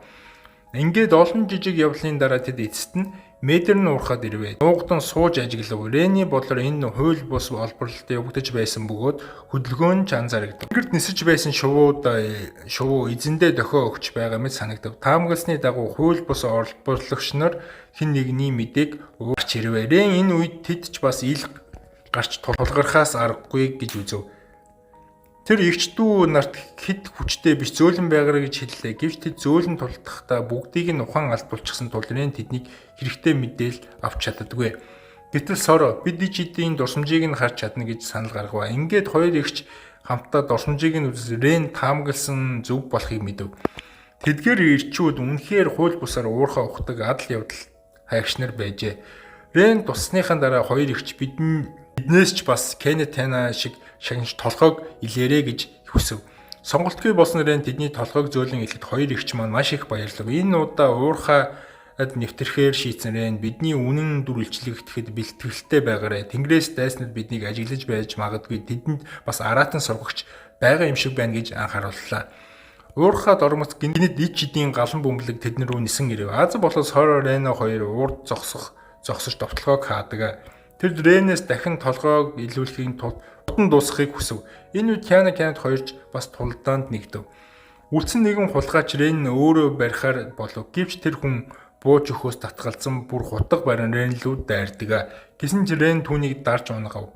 Тэгсэн мөртлөө тэр бууж өгөлгүй би зэрэглэлийн авраг мангасыг дуудан гаргаж ирэв. Кианагийн баг ойлголоо. Энэ хүн бол аратан сургагч байжээ. Ийм мангас гаршуулна гэдэг энгийнээс хэд дахин их ур чадвар ич эдийн хүч хаард. Тэр хүн энэ мангасыг жаахан байхдаа олж одоо хүртэл өгсөн тулд өөрт нь дайсгиндгүй гэдгийг хэлдэг. Бехемот тушаал авч Рен рүү дайраад ирэв. Түүний хүч асар их тулд уурхай нурчихвээ гэж их айцхан. Тулааны дунд Рен тэдэнд дохин үлдсэн хүмүүсийн гадна гаргаж аюулгүй болох гэж хэлв. Гаднах талыг Тяна хариуцахаар болж харин Кеннет уурхай руу эргэж орж Ренд тусалгаар шийддэг. Рен түүнд надад тэр хүнийг сарамжуул харин би мангасыг нь хариуцъя гэж захив. Бенмот бол тэр хүний тушаалаар дайрч байсан тулд мангасынх биш эзнийг нь барих явдал байлаа. Бенмот бол маш хүчтэй зохитогч түүний товтлогоо энгийн тулд Рен хөдөлгөөнийг нь ойлгох зохилтоос нь өртөхгүй бултаж байв. Гэхдээ хурдан дуусахгүй бол уурхай нуурч аюултай байлаа. Кеннет эцэст нь тэр хүнийг дуугүй болгож чаддаг. Энэ үед Рен мангасыг ялах аргыг олсон ч би чадах болов уу гэж эргэлзэв. Аз болтол Ренний дурсамж Кеннедиг өгсөн урам зоригийн үг санаж бусдыг консолохгүй өөртөө итгэж шийддэг. Ингээд Рен Бенеботыг өөрийнхөө болгож гаршуулж чаддаг бөгөөд тэр хүний удирдлагыг хүчээр дарж өөр дээрээ шилжүүлсэн юм. Ер нь аратан сурагчид тушаалыг булаах боломжгүй гэж ярьдаг. Гэхдээ Рен хэрв үнэхээр надад хүч байгаа юм бол магадгүй болох байх гэж бодоод болгоч чаддаг. Харин эзэн ялагдлаа хүлээмжшөөрөхгүй Бенемотыг дахин тушаал өгөх гэж оролдлоо. Гэтэл мангас өөрийнх нь эсрэг дайрч эзнээ гимтээхээ шахав. Аюултай мөчд Рен шуурхай галыг бөмбөгөөр Бенемотыг тогтоож унагаадаг. Эргэлзсэн тэр хүн Рен тайлбараагүй. Хүн ба мангасын хооронд гашуулах нь жинхэнэ дайсагналыг арилгадаг. Чи түүний эсрэг дайсагнасан болохоор тэр чиний тушаалыг сонссонгүй гэж хэлдэг. Ингээд хууль бус уурхайн бүлгийн тухай мэдэж автаа тэд бүгд ижил нэгэн зүйлтэй байжээ. Тэд мистер Ганаас зэвсэг авч байсан ч тэр үед хийсэн жирийн бүтээлүүдийг нь өндөр үнээр авсан байна. Энэ явдал уурсан тэд өшөө авах гэж уурхайг ухаж эхэлсэн гэж мэдээг сонссон мистер Ганс маш их сэтгэлдэн төвшөж өөрийгөө хуурмаг аргаар үйлчлүүлэгчийг шалгасан нь буруу байсныг ойлгов. Рен түүнийг буруудахгүй харин алдаа хүн бүрт байдаг. Гол нь ухаарч засах хэрэгтэй. Чи өмнөх шигээ сэтгэлээ шингээсэн зэвсгийг хийвэл бүх зүйл сайхан болно гэж зөвлөнө. Өөрөөсөө хамаагүй дүү хүүгийн зөвлөгөөг сонсон мистер Ганс уурлахын оронд өөрийгөө засгаар шийдэв. Эхний алхам болгон тэр Рен зориул шин зэвсэг хийхээр болов. Рен түн чихэнд нь шивнэ. Миний санаагаар хийж өгөөрэй гэж хүсдэг. Энэ нууцхан ярианд Кеннетийн багийг ихэд сонирхогноо. Харин энэ хооронд Арилийн баг нэмэлт туслах гишүүн хайж байсан ч хин сэтгэлд нь хүрсэнгүй. Нэг аратнаас сургууч хүртэл ирсэн ч тэр зөвхөн нэг амтан захирч чаддаг, өөрөө тулдаж чаддгүй байсан тул Арис түүнийг шууд хөөж явуулна. Бүгд Арис чи хамгийн хүчрхэг огийг нь удирдах чадах уу гэж асуухад аратан сургууч гайхаж хоцров. Учир нь хүн ийм зүйл хийх боломжгүй. Эцэст нь бүх өргөдөл гаргагчид буцаагсны дараа Арис залхсан уйдсан байдалтай хоцров. Миний харин бодохдоо тэдгээр хүмүүс бүгд дэмжигчийн хувьд хангалттай чадвартай байсан. Гэхдээ Арис хэнийг сонгосонгүй. Тэдний үргэлж хэцүүлж байлаа. Тэр бас ингэж байвал бидний аялал урагшлахгүй. Чөтгөрийн ноёныг ялах даалгавар улам холдно гэж санаа зовно. Арис хэлэхээр шийдэв. Мина Арисыг сонгон шалгуулалтын шаардлага арга чанга байна гэж хэлэхэд Арис түүнийг шууд ницэв. Рен байхгүй болсон учраас Арис дургуутсан шууд Мина руу чиглэж байлаа. Мина сэтгэл дундуур байсан ч бурхны зарцын үүрэг учраас шүдээ 100 тэсв. Дараа нь Арис түүнийг амархан явууллаа. Явахын өмнө Мина түүний хэд их битгий санаас авч чиний үүрэг бол энэ дэлхийг аврах гэж зөвлөсөн. Гэвч Арисын хувьд хамгийн түрүүнд хийх зүйл нь дэлхийг аврах биш харин ямар нэгэн аргаар хамаагүй Ренийг устгаж өшөөгөө авах байсан байдаг. Дараагийн өдөр Рен холбоонд ирж мистер Гансын уурханд хууль бусаар орсон хүмүүсийн хувь заяаг асуулаа. Наталид адал явдалчдын цолоо хураалгаж албадан хөдөлмөр хийлгэж байгаа гэж хэлв. Учир нь хууль бус уурхай ухах, аратан өсгөх хоёр нь маш хүнд гэмт хэрэг байлаа. Рен үүнийг сонсоод гүнигтэй царайлаад гарч ирээд босон бүхнийг Сора Рена хоёрт ирж өгөө. Дараа нь тэр хоёр ихчийнхэн хоолны зах дээр дагуулж явж амттай халуун нохоо авч өглөө. Хоёр охин идээд дуусмагцаа ахаад идмээр санагдан сандаа жоохон сэтгэлээр унана. Энэ үед Ренас гэрээ байгасны дараа ямар нэгэн шин чадвар авсан талаар асуухад яагаад гэвэл Рен аль хэдийнэ Кеннедийн биеийн хүч танигаас ич хэдийн нэмэгдсэн билээ. Гэвч Рен өөрөө мэдэхгүй байснаас хүйтэн маягаар хариулв. Энэ хоёрын охиныг сандаргаж магадгүй тэр манай овгийн нууц дээд шидийг эзэмшиж байж болох юм гэж бодсон ч Рен юу ч ойлгохгүй байсан тул тэд ихэд урам хугарна.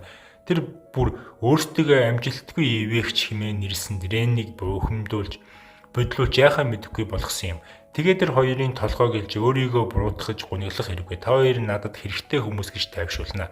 Соро Рена хоёр гайхаад яагаад чи бидэнтэй ингэж итгэдэг юм бэ? Бид сундаа орхигдож муу зүйлстэй тулгарсан хүмүүс шүү дээ гэж асуув. Рен энийгэд бич гисэн итгэл дутсан хэрэггүй хүн гэж хөөгдөж байсан. Тэгээд л багийнхаа нөхдөдөө итгэж тэдэнтэй хамт замнахыг хүсдэг болсон. Та хоёр ч гэсэн миний хамтрагч нар гэж өөрийнхөө гунигтай өнгөрсөн түүхийг ярив. Энэ үгийг сонсоод хоёр охин сэтгэл нь өргөгдөж илүү өөдрөг боллоо. Ренж тайвширч баяртай байлаа. Тэд алхаж явтал гинэд шаргал үстэй нэгэн танхаатай таарав. Тэрний үгнээс болж эгч дүүс зочирдсан болж үнэндээ бол жирийн нэг цээдгнүр ир байлаа. Тэр хоёр охид миний эмхтэй бол гэж шууд хэллээ. Соро айсандаа царай ногоовтор болж Ренагийн хажуу түүнийг тэнэг гэж зандарлаа. За чирч байх тусам Рен улам сонирхож байлаа. Энэ залуугийн нэр нь Ага Форвер, тэр бол энэ хотын захирдаг ноёны хүү юмсан жээ. Ага тэднийг дахин урьсаар үдсөөрл байлаа. Соро болон дүүн зөвшөөрдөггүй тул тийм хүч хэрэглэхээр болов. Тэр олон туслагчтай болохоор ялах байх гэж бодсон ч Рен бүгдийг нь амархан ялчихдаг. Гэсэн ч Ага бууж өгөхгүй хоёр эмэгтэйг заавал өөрийн болохыг хүсв. Тиймээс тэр хотын иргэдийг шийтгэл болгож ашиглаж Ренийг хүчээр буулгахыг оролдлоо. Ага хүмүүс бол зүгээр л хэрэглээний зүйл гэж хэлдэг. Рений оюун ухаан санаанд эсрэг талын хүмүүс хараам байрлсан байв. Хэрв нэг нь амрах юм бол бусд нь шархтан тэр яахаа мэдэхгүй байлаа. Хоёр ихч туслахыг хүссэн ч Рен тэдний шид хэрэглэвэл хүмүүс спирит кланы хүмүүс гэдгийг мэдчихнэ гэж айж байв. Тэгтэл тэнд энэ хотыг тайван амьдрах боломжгүй болно. Соро, Рена хоёрын маш ад жаргалтай байсан тул Рен тэгж болохгүй гэж шийддэг юм. Тэр гарцыг хайж яваад нэг санаа оллоо. Тэр эрсдэл гаргаж Fireball шидээг тасралтгүй уншиж хийсэн юм. Энэ бол Speed кланы онцгой чадвар тул Соророо хоёр тэр даруйр таньжээ. Энэ хүчийг харсан гайснууд айд цогтов. Сорогийн бүлэгч мөн Рен талархаж хотын зарим хүмүүс түүнийг гайхалтай бэст темэр гэж биширч гайхна. Гэвч нэгэн эмгэн тэдэнд эндээс хурдан явахыг зөвлөө. Энэ тэднийг их гайхшрууллаа. Рен өөрөө ч мэдгүй Ароос нэг болон түүнийг ажиглаж байлаа. Гэртээ очиод хоёр ихч Рений шин чадварын тухай Кеннет, Тиана хоёрт баяртайгаа ярьдаг. Рен ч бас энэ чадвараа өмнө нь сургуультанд илүү сайн эзэмсэнд баяртай байв. Ренагийн ихч нар ч бас Кеннетийн багийнхан гайхалтай гэж өөртөө итгэлийг мэдэрлээ. Хотод хүмүүсийн ярихад Рен нэгэн аимшигтай зүйл сонсов. Ага охтыг хүчээр авч хаштай хордог бөгөөд тэднийг дээрлэхдэг гэж ярьж байлаа. Харин түүний аав нь хотын ноён ганц хүүгээ хэд эрхлүүлдэг тул Ага бүх муу үйлслийг нууцаар хийчихдэг. Тэг аав нь далталчихдаг байв. Яна уурлаж тэр даруй ноёны харшийг шатаахыг хүсв. Учир нь удахгүй эдэд Сорогийн бүлэг Рен бүр хотын хүмүүсийг онилох байх гэж тэр боджээ. Рен энэ хотод муу нууцуудыг мэдсэний дараа бүхнийг аврамаар санагдаг. Гэвч тэр өөрийгөө ердөө бэст темэр жинхэнэ баатар биш гэдгээ санаж эргэлзэж байлаа. Кеннет, Тиана хоёр түүн рүү хараад юу бодож байгааг нь ойлгов. Тэд бас энэ хотыг хамгаалахыг хүсэж байлаа. Ингэснээр Рен бусдыг дэмжлэгийг мэдэрч хамтдаа хотыг аврах шийдвэр гаргана. Харин нөгөө талд Ага өдөр болсон хэргийг цэргүүддээ нуун дарагдуулж Рений тухай мэдээлэл цуглуулж түүнээс өшөө авахыг түшээв. Уурсан тэрээр нэг мангасын төрхтэй нэгэн бяцхан охиныг барьж авч тамлаж зовоож байв. Кеннеттэй хамтаа Night Sword дээр очиж болсон хохирлын тухай мэдээлэл өглөө. Тэд Эгагийн хүчирхийлсэн үйлдэлийг шалгаж өгөөч гэж хүсэхэд харгалзагч нь маш их айсан цайргаараас хамааргадаж юу хэлэхээ мэдэхгүй байв. Дараа нь цэргүүд Рен рүү дөхөж энэ бол жижиг маргаан бид шалгахгүй гэж хэлв. Тэд бүр Ренийг Эгагийн нэр хүндийг унгаасан хэрэгт орооцолдож болохгүй гэж шоолон сануулв. Тэдний хандлага нь тус болохоосоо илүү хаацаасан байгаа нь илт байлаа. Рен ч тэгэх байх гэж мэдэж байсан тул буцав. Гэтэл Кеннет нэгэн хүн тэднийг ажиглаж байгааг мэдэрлээ.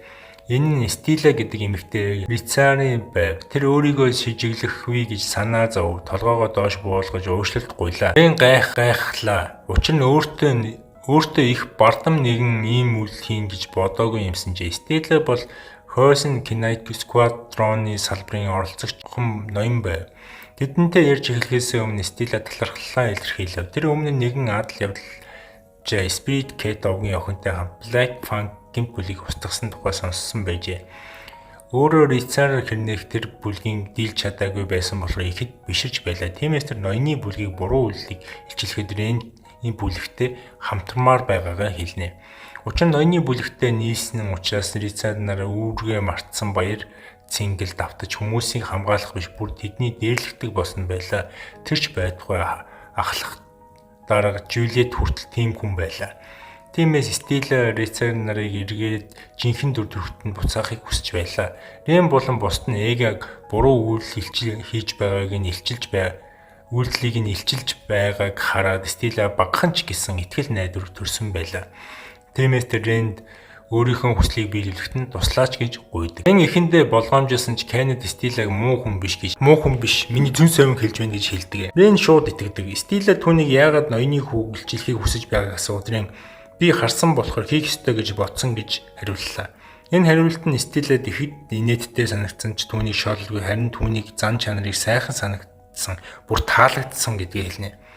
Ингээд тэр ихэд сэтгэл хөдлөл нулимс унгаж Рен түүнийг зөргижүүлэхийн тулд гар барив. Эхний алхам болгон Рен түүнд Night Cove-доор цэвэрлэхэд туслахаар болов. Тэдний төлөвлөгөө бол хотын гадна агуулхад Жюлет болон ноёнтой холбоотой баримт байгаа гэсэн цуу тараах явдал байлаа. Жюлет тэр цуунд төдийлөн итгээгүй ч хэрэв үнэн бол бид сүрнэ гэж бодоод хурдан арга хэмжээ ухаар тушаав. Тэгээд гинэд итгэлтэй зарим хуурахын тулд цэргүүдийн ажилд оруулав. Гэвч тэд агуулх руу орохдоо Соро болон Рүүнерийг бүлэг тэдний хайж зогсов. Дотор нь Рен саяхан нэгэн одтой дэлгүүрээс авсан зэвсгээ ашиглаж байлаа. Энэ бол маш сайн хуйг байсан бөгөөд 100% онод зохих хүч өгдөг зэвсэг байлаа. Рен сүүлийн сум Жюлет рүү чиглүүлсэн Жюлет анзааран бултав. Түүнийг таньсан Жюлет ихэд гайхав. Стеллач нуусангүй харин Жюлет чиний хамт олон баригдсан мөн авилгын нотлогоо гарсан гэж хэлв. Жюлет Рений нэрийг сонсоод уурлан сэлмээ далгаж Ренийг барьж лорд агээд өгөхөөр дайрав. Стелла их уурлаж өөрөө энэ бүхнийг дуусгахыг хүсв. Гэвч Жюлет түүнд чамааг урууч гэж цаазлна гэж сүрдүүлэн товтлоо. Үнэн дээр Стелла Жюлетийг дийлэхгүй байсан ч айсан гэж зогссоор байгаад хүчтэй хутга сэлмээр зөхөн түүнийг унгав.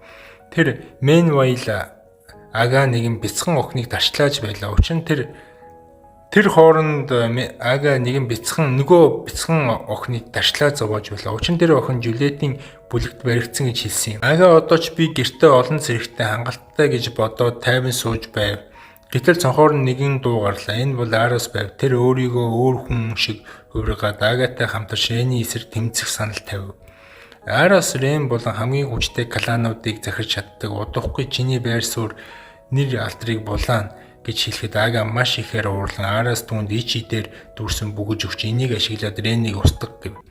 Агагийн доторх уур атаархал бүр илүү хүчтэй мэдрэг Аргост таалагдв. Энэ бүгжийг улам хүчтэй болгодог байлаа. Ингээд Стелла Night Cove-дорын шинэ ахлагчаар томилогдож тэр зэргүүдтэй хамт ноёны харш руу явж яралтай шалгалт хийхийг шаардав. Мөн Жюлетийг авилгын хэрэгт барьчилсан гэж зарлав. Харин энэ хүсэлтийг няцаад цэргүүдэд хаалт хийлэгвэ. Ингэснээр Стелла болон түүний бүлэг хуйг өмсөж тулдахад бэлэн болов. Энэ удаа Кеннет, Тиана хоёр ч тэдний дотроос дэмжиж байлаа. Ага цонхоор тэднийг ажиглаж шоолон инээж байв. Тэр Ренийг удирдах би хоёр хүчтэй клан дотгош орсныг харсан юм. Тэр бүгжийг ашиглаад тэдний гэрээг тасалдуулж өөрийгөө шинэ эзэн болгоно гэж бодлоо. Рен өөр талд анхаарлан сарниулж харшууд нууцаар нэвтэрч чадсан байв. Тэдний даалгавар бол хоригдлуудыг аврах. Гэвч Ренаг их чимээ гаргаж Рен болон Соро хоёр Агаг сонсоод хүзүүг маань тасалчих вэ гэж их санаа зовлоо. Рена Соро хоёр хайхчид хэрэглэж олсон хүмүүсээ шууд аюулгүй газар шилжүүлв. Энэ Кеннетийн бүлэг чөлөөтэй хүчээ гаргаж боломж олгож эцэст нь ноёд ба түүний хүүг барьж авилгын баримтыг гаргаж авч ялалтанд хүргэх төлөвлөгөө байлаа. Гэтэл Рена нэг зүйл анзаарлаа. Зойрт маш их ич идний хүч мэдэрдэж байв. Гэвч энэ хүнийх биш бүр эрчдүү хоёртой адилхан хүчтэй байлаа. Рен үүнийг магадгүй хамгийн хүчтэй клануудын нэг байж болох юм гэж бодов. Гэвч яагаад энд байгааг ойлгосонгүй. Рен Соро Рена хоёрын хүмүүсийг үргэлжлүүлэн авраарай гэж үлдээгээд өөрөө тэр их хүчийг шалгахаар шийдэг. Учир нь мэдэгдэхгүй байгаа хүчийг орхих нь маш аюултай алхам байлаа. Харин Соро Рена хоёрын ганцаараа явхад ихэд санаа зовж байлаа. Тэр ичидний хүчийг эрчдүү хоёртой бараг адилхан байлаа. Гэсэн ч Рен тэднийг тайвшруулж толгойг нь нийлээд би зүгээрээ гэж хэлв. Гэвч Рений сэтгэл дотроо би бүхнийг аврахын тулд Соро Рена хоёрыг нууцыг ид болгочихлоо гэж буруутай мэд өөртөө мэдрэмж авна. Рена босоод хэрвээ чи эргэж ирэхгүй бол би чамайг толгойг чинь 100 удаа илүүлнэ шүү гэж тоглоомоор сүртүүл. Рен шижиг төрсөн нэг өрөөнд орлоо. Тэнд маш бат бөх төмөр тор байв. Дотор нь 3 сүултээ үнэг шиг охин хоригдсон байлаа. Энэ бол хамгийн хүчтэй овгуудын нэг буюу God кланы хүүхэд байв. Ренний түгжээг эвдээд орж охиныг аварч эхлэв. Тэр их айж байв. Түүний нэр нь Нихах байлаа. Рен өөрийнх нь талын хүн гэдгийг сонсоод түүнийг зүрх шимширж Ренийг чанга тэврэв. Нинах үнэндээ нэгэн ад жаргалтай тосхонд амьдардаг байсан. Нэг өдөр Ага гарч ирээд амьдралыг нь өөрчилжээ. Ага хэрвээ чи миний хоригдол болохгүй бол тосхоных чинь шийдгэн шүү гэж айлган сүрдүүлсэн байдаг. Ингээд Нихах хүлцэнгүйгээр ичтэй боолны хүзүүч зүүсэн байв. Тэрээр аимшигтай шаналлыг ганцаараа дэвчиж ихэд айд сандарч маш муухай амьдралыг туулсан юм. Рен түүнийг аврамаар байсан ч Нихаа энэ хүзүүч маш хүчтэй ичидтэй эвдэж чадахгүй гэж айв. Гэвч Рен надад итгээрэй гэж хэлээд Кеннет, Тиана, Соро, Рена бүгдийг хүчийг цуглуулan тэр хүзүүчийг эвдэж Нихагийг чөлөөлөв. Гадаа байлдаан ширүүн үргэлжилж байв. Кеннедийн бүлгийг ялж чадахгүйгээс цэргүүд зойроос хоригдлуудыг барьцаанд авав. Гэтэл Сорорен хоёр аль хэдийн үлдсэн дайсныг ялж бүх хоригдлуудыг аюулгүй газар шилжүүлчихсэн байдаг. Гадаад байлдааны тэдэнд үлдээж харин Стила харш руу дайран орж ноён ба хүүг барихаар болжээ. Харин ноён бүх зүйл нурж байгааг хараад хүүдээ оргоё зүхтяа гэж хэлв. Гэтэл аава түрүүлээ зүхт би нотлохоогоо устгаад үлдээ гэв. Тэр Реннийхаг авч гарч ирэв. Бүгд их гайхаж даахгүй байж дахиад нэг охин аварчхаж гэж шоолон загнав. Рен юу гэж хариулахаа мэдэхгүй байлаа. Учир нь тэр охидын анхаарлыг байнга татдаг байв. Соро гайхаж байлаа. Учир нь God кланы хүмүүс хүн төрлөختөн шүтэж ирсэн болохоор тэд хүний өмнө бараг гарч ирдэггүй. Гэтэл одоо энд байв. Кеннед ч бас Нихагийн зөөлөн үсэнд ихэд сонирхож байлаа. Охин ичимхийж дуулууртай байсан юм. Стила Жорж ирээд Ренд маш их талархав. Түүний ачаар төлөвлөгөө нь хэрэгжиж байлаа. Гэтэл ноён гартаа юм барьсаар зугцсан ч танхимд бүгд хүлээж байв. Рен зэвсгээрээ оос харуулж ноёныг уяад давлаа. Гэтэл Ага гинт гарч ирээд бүгжнөөсөө үхлийн ижид гаргаж Ренийг цоо хатав. Энэ бол шууд өхүүлдэг маш хүчтэй шид байсан юм. Айргаас дээврээс хараа сэтгэл хангалуун байв. Гэвч Рен огтхонч гэмтээгүй байлаа. Кеннедийн бүлэг Ренд улам биширч эхэлсэн ч Рен нэг зүйлийг анзаарч Рен хорт утаа цацав. Ороо үүнийг хараад дүүгээ загнав. Хизээ хойно хин эзэнлүүгээ хордсдаг билээ гэж. Рен бидэнтэй гэрээ байгуулсан мөртлөө ганцхан чадварт авсан энэ шудраг бус байна гэж бодсон юм гэж хэлнэ. Тиймээс тэр чадвар нь бүх хорыг хүчингүй болгодог эсхийг шалгасан. Гэвч үнэхээр тэр хорн нөлөөлсөнгүй. Ингэснээр Рений шин чадвар тодорхой болов. Соро ихэд урлаж чи надаас нууц Ренд дээр туршилт хийчихлээ гэж дүүгээ зандарлаа. Тэдний хэрүүлээс болж Нихах айж дагжин чичирч байлаа. Энэ үед Ага урам хугарч би ялагдчихлаа гэж итгэсэнгүй. Арос хэлснээр үнэхээр Рен бүхнийг булааж авна гэдгийг мэдээд түүний үзэн ядалт улам нэмэгдэв. Энэ уур хилэн бүгжинд шингэж Агагийн биеэр тархлаа. Нэгэн муухай ягаан ичэд гарч түүний бүхэлд нь хучив. Ингээд тэр дахин нэг жөтгөрийн сэргээчхөв.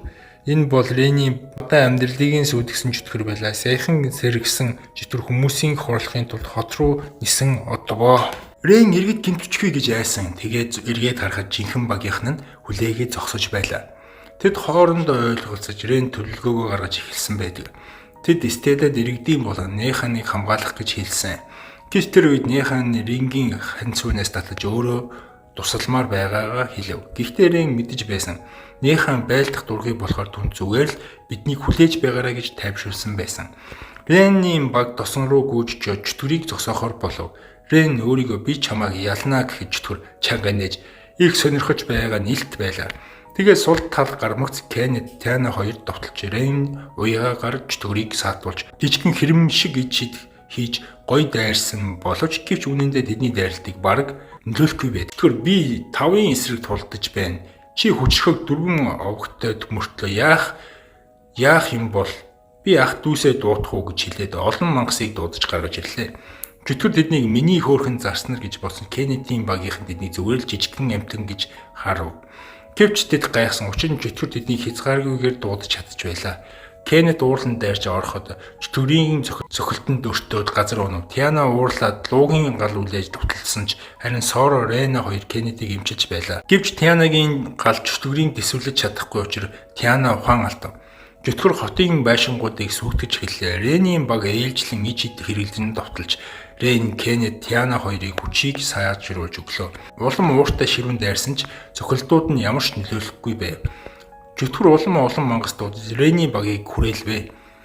Тэгээ чөтгөр өөрөө тэнгэр өөднөөсөө тэнгэрийн устгах гэж занал хийлв. Тиана хурдан гал хүлээж хэсэг хугацаанд зогсов. Энэ үед Рен нэг санаа олсон юм. Тэгвэл иргэд аюулд орно гэж бодлоо. Сорогийн баг бид иргэдийг аюулгүй газар руу ид шидээр шилжүүлээд өгье гэж санал тавив. Тэгээд Рен баг чөтгөртэй тулдах боломжтой болсон юм. Тэд биднийг үнэн нэр алдар хэдийг мэдгдсэн болохоор санаа зовтгүй гэж хэлв. Ингээд бүгд өөрийн даалгавартай орлоо. Энэ хооронд Арио баг Баатар баг тулдах үгүй юу гэж хэлцэж байдаг.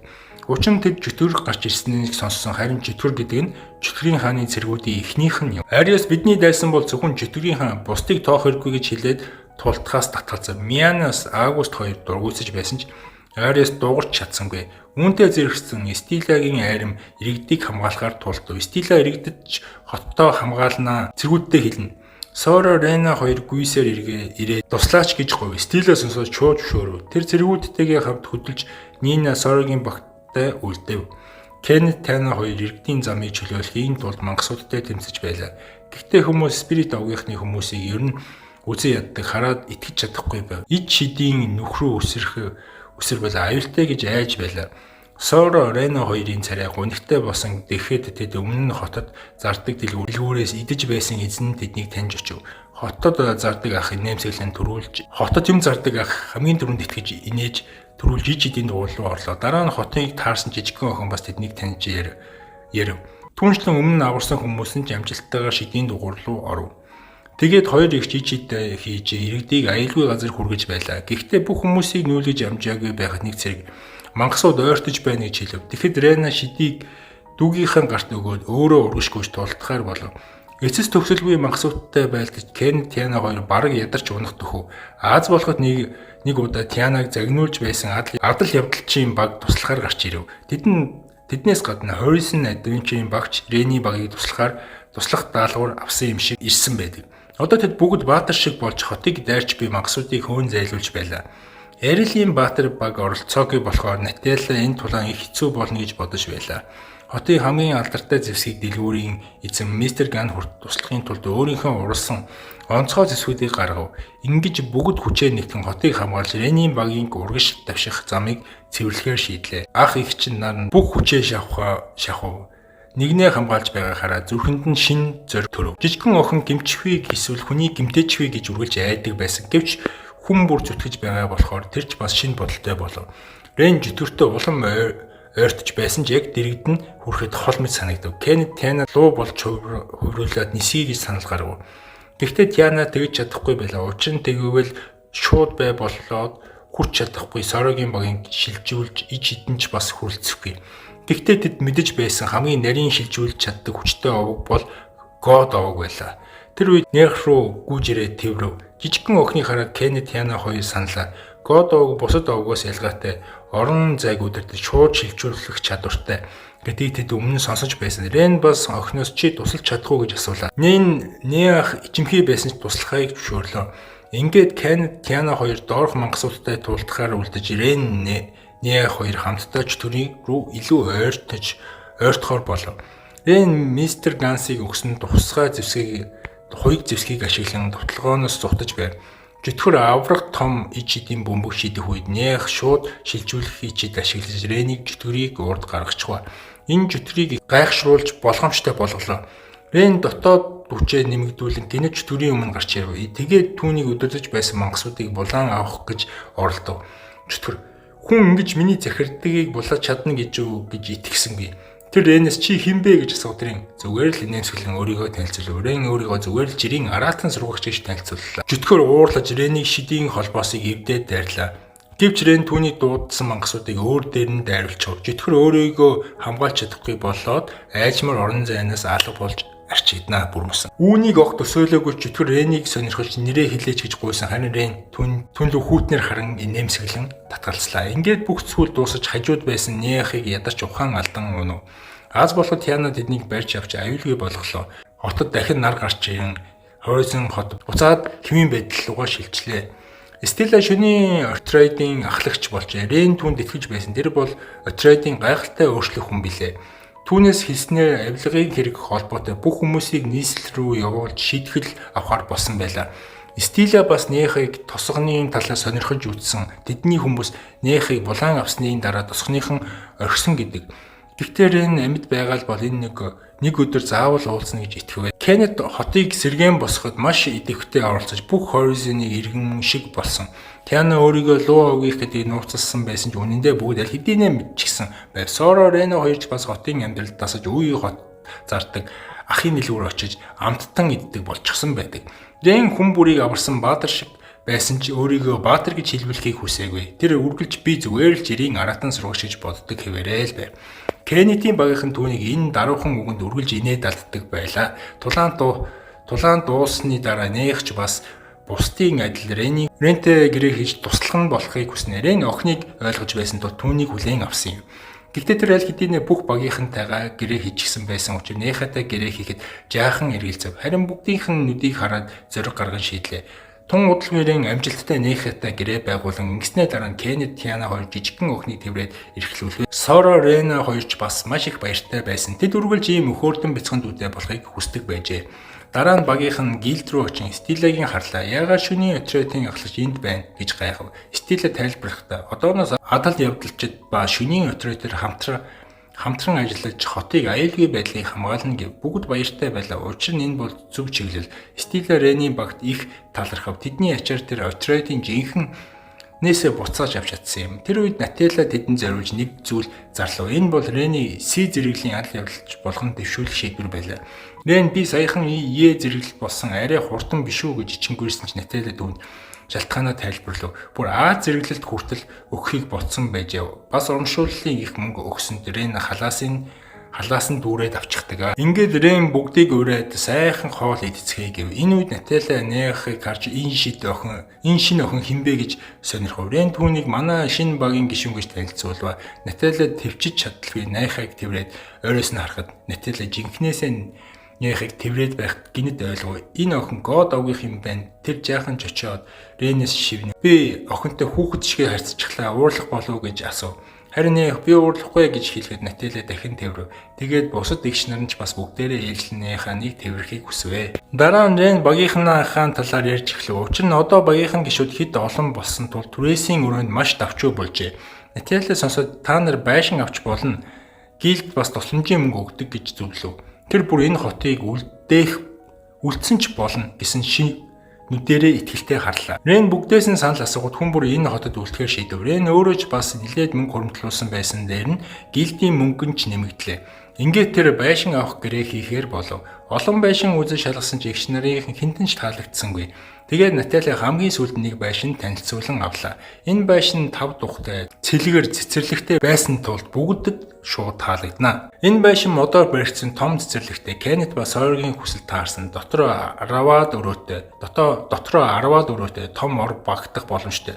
Тианагийн хүссэнтэй тохирсон гал тогоо болон том онгоцтой угаалгын өрөө Рене бас Нина хоёрын мөрөдөл байлаа. Бас тавилгууд Рений төсөвт багтаж байлаа. Тэгэхэд Тиана ийм сайхан байшин байж яагаад хамгийн ихэнд хэлээгүй юм бэ гэж уурлав. Ренч бас нэг шижиг үнэлж эхлэв. Нателла жаахан зочоод ухарч бүгдийн харцыг даахгүй үннээ хэлв. Тэр байшин цагаан хувцастай эмхтэй гарч ирдэгэ. Энэ бол сүнс. Кен түүнийг сонсоод айгаад Рений ард нуугдав. Тиана чи чинь хамгийн хүчтэй овгийнх нэг шүү дээ. Гэтэл сүнснээс айдаг юм уу гэж ихэд гонгонов.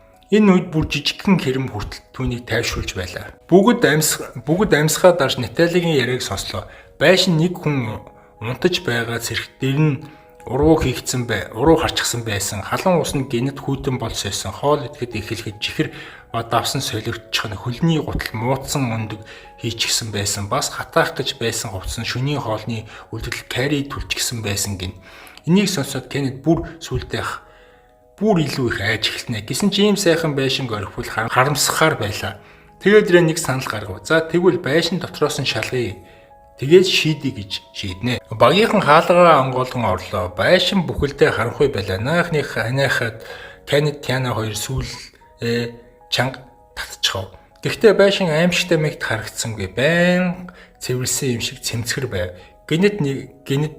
Гэтэл гинэт ширээ санал эд зүйлс бүгд өөртөө хөдөлж эхэллээ. Бас нэг гараад яв гэж хөв. Сүнснээс айдаг Кеннет айн сандарч гүйлээ. Тэгтэл тэдний өмнө гинэт үйлчлэгчийн хувцастай эмэгтэй гарч ирв. Гараад яв гэж дахиад хөөж эхэлвэ. Сорогийн баг ичид хэрэглэн тэр жижигхэн сүнсийг устгах гэж оролцсон ч эмэгтэй дахин тааснаас толгоогоо доош өнжүүлэн гарч ирв. Игч нар ямар ичид хэрэглэе хэд хүчтэй бол байшин ч бас эвдэрчгэнэ гэж ярилцав. Үүнийг сонсоод сүнс жаахан айсан ч дахиад хөөн гэж самуун тарихаа зогсоосонгүй.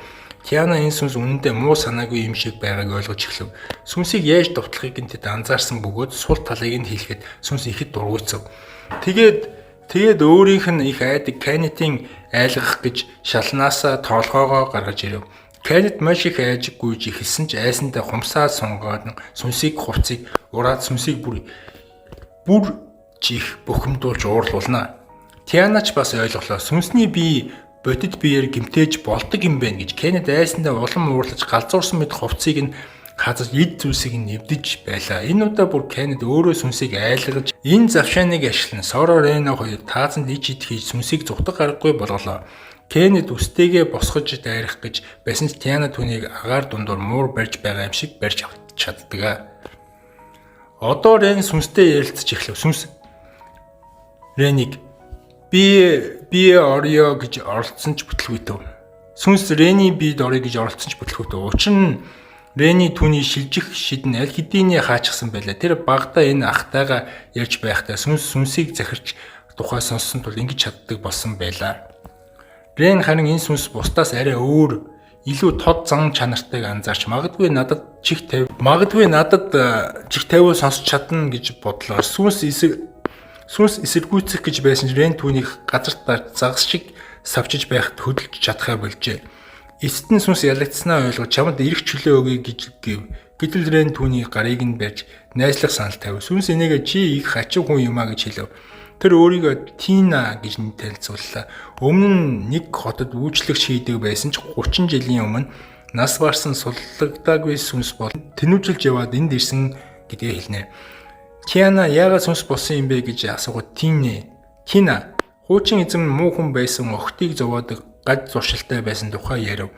Тэр өөрөө ч бас хохирогч нь болжээ. Нэг мэдхэд аль хэдийнэ сүнс болсон байсан гэдгээ хэлв. Ядагдсныхан дараа Тина явах гэж байсан чи Рен түүнээс асуув. Кеннет чи юу гэж бодож байна? Кеннет би айж байгаач бүгдэд хамт байвал дасах байх гэж хариулв. Тэгээд Рен Тинад чи явахгүй бидэнтэй хамт байшинд бай гэж зөвшөөрөх бай гэж асуулаа. Тина гайхсан ч үнэндээ түүний байгаа учраас энэ байшин хямдхан авч байж чадсан тул Рен тэгвэл хамт бай гэж санал тавьсан юм. Кеннетийн хүссэн зүйл нь нэг л байсан юм. Тина битгий ханыг нэвт нисэж айлгаарай л гэж хэллээ. Соро Рена хоёр түүний өмнө үйлчлэгч байсан болохоор хоол хийхдээ сайн гэж бодоод бидэнтэй хоол хийж өхийг заагаарай гэж хүсв. Ингээд бүгд Тинаг дулаахнаар хүлээн авч тэр ч бас үлдэхээр шийдэв. Удалгүй Рен байшингийн гэрээг амжилттай хийж дуусгав. Нателя маш их гайхав. Рен бүр сүнстэй хүртэл найз болж чаддаг гэдэг нь түүний ямар төвшний хүн гэдгийг харуулж байгаа билээ. Зах дээр жимс зардаг ах Ариосын Баатар багтай таарав. Тэд 1-7 хоногийн хоолыг бидэнд сонгоод өг гэж хэлсэн ч мөнгөгүй, харин бид Баатарын баг гэж үнгүй идэхийг оролдог. Гэвч эзэн шууд татгалзав. Илүүдэл бараа алга гэж Баатар баг байн бид Баатар гэж давтахад эзэн уурлаж 29 туслаагүй мөртлөө дандаа өнгөрдөг гэж загнав. Үүнтэй хамт бус худалдаач тэдэнд хоол өгөхөөс татгалзав. Тэдэнд хүнс өгөхөөс татгалзав. Ойр хавийн хүмүүс хүртэл тэднийг шоолж загнаж эхлэв. Үүнээс Арис их уурлаж яваад өглөө. Харин хүмүүс Рений нэрийг дуурсах болгонд Арисын зэвүүцэл улам нэмэгцээр байлаа. Нөгөө талд Рен зах дээр Кеннеттэй хамт буцаж ирж байлаа. Гэтэл Кеннет түүнээс төрүүлж гүйж очиод амаа ангааж буцааж ирсэнд тавтай морил гэж байгаа мэт хүлээж авсан Рен ихэд гайхав. Тэр өөрөө бүгд шинэ байшиндаа нүүж орсны баярыг тэмдэглэв. Энэ бүгд хоолыг Тина Рена зааж өгсөн байсан бөгөөд Рена маш их итгэлтэйгээр одооноос хоол хийх ажлыг би хариуцнаа ихч маань биш гэж хэлв. Хоол маш их байсан тул бяцхан Нина хаанаас идэж эхлэхээ мэдэхгүй байлаа. Харин Кеннетийн баг Тина хоёр мах хайж идэхээр яран уралдав. Энэ үед бяцхан Нина маш их хайрыг хүртэж дулаахан үр амьсгалтай байлаа. Тэр охин Ренд баярснаа илэрхийлв. Чи намайг дандаа ганцаараа биш болгосон гэж найх ийн үгс Ренд өнгөрсөн цагийн санууллаа. Тэр үед бүхнээ алдаж зүрх нь хоосон болсон байв. Гэхдээ одоо өөр тэд бүгд билээ. Тина энэ бүгдийг хараад тэднийг ихэд биширч байв. Арисын баатруудын багтай адал явдал түүний дүүргэж чадаагүй. Тэр хоосон зайг зөвхөн адал явдал болж эрх чөлөөтэй амьдарч бүгдэнтэй нь уулзнараа л дулаахан болгожээ. Сэтгэл хөдлөсөн Рен нэлмэс онгосон ч би зүгээр л өсөөл гэж инээмсэглэв. Ингээд бүгд шинэ байшинда баярынхаа хоолыг эхлүүлвэ. Ийхүү Баатар багт хөөгдсөн хамгийн хүчтэй овгийн охидтой учирсан Аратан сурагч Рений түүх дууслаа. Та бүгдэд таалагдсан бол энэ анийн таалагдсан гэж бичээд залхуунууд нь Т үсэг бичээрэй. Тэгээд хуучин ярьж байгаа анимуудаа ярьж дуусгах болно. Бас шинэхэн анимаар тун удахгүй уулзуулна. Season 1 нь энд хүрээ дуслаа. Season 2 нь хэрвээ байгуул эсвэл гарах юм бол үзэж агаад хийх болно. Хэр их комент хийдэг, хэр их лайк авснаас шалтгаалх болно шүү. Бол цаашдаа ер нь бол ингээд 20 минут даваад ярьчих болно шүү. Та бүхэндээ би дуртай шүү. Би замаа нээж ирсэн хаалгыг нурааж гардаг. Барта бол шат дээр нь алхаж зоригт хүрдэг. Чамд бол асуудал, надад бол дасгал. Шидэт зэвсэг минь зогсолтгүй хөдөлмөрлөх. Хаанч саад гарвал би тэрийг хөрөөднө. Хоригдж чадна гэж бодвол чи худлаа мөрөөднө. Дүрм миний өмнө дүрм биш, би дүрмийг өөрчлөнө. Шатаат ч унтрахгүй, би бол цорын ганц дүл. Талд ороод дайснаа би нэг үгээр дуусгана. Энэ зам дээр хинч намайг зогсоож чадахгүй. Учир нь би хөх тэнгэртэй мөрөгдөг босоо Монгол дайчин.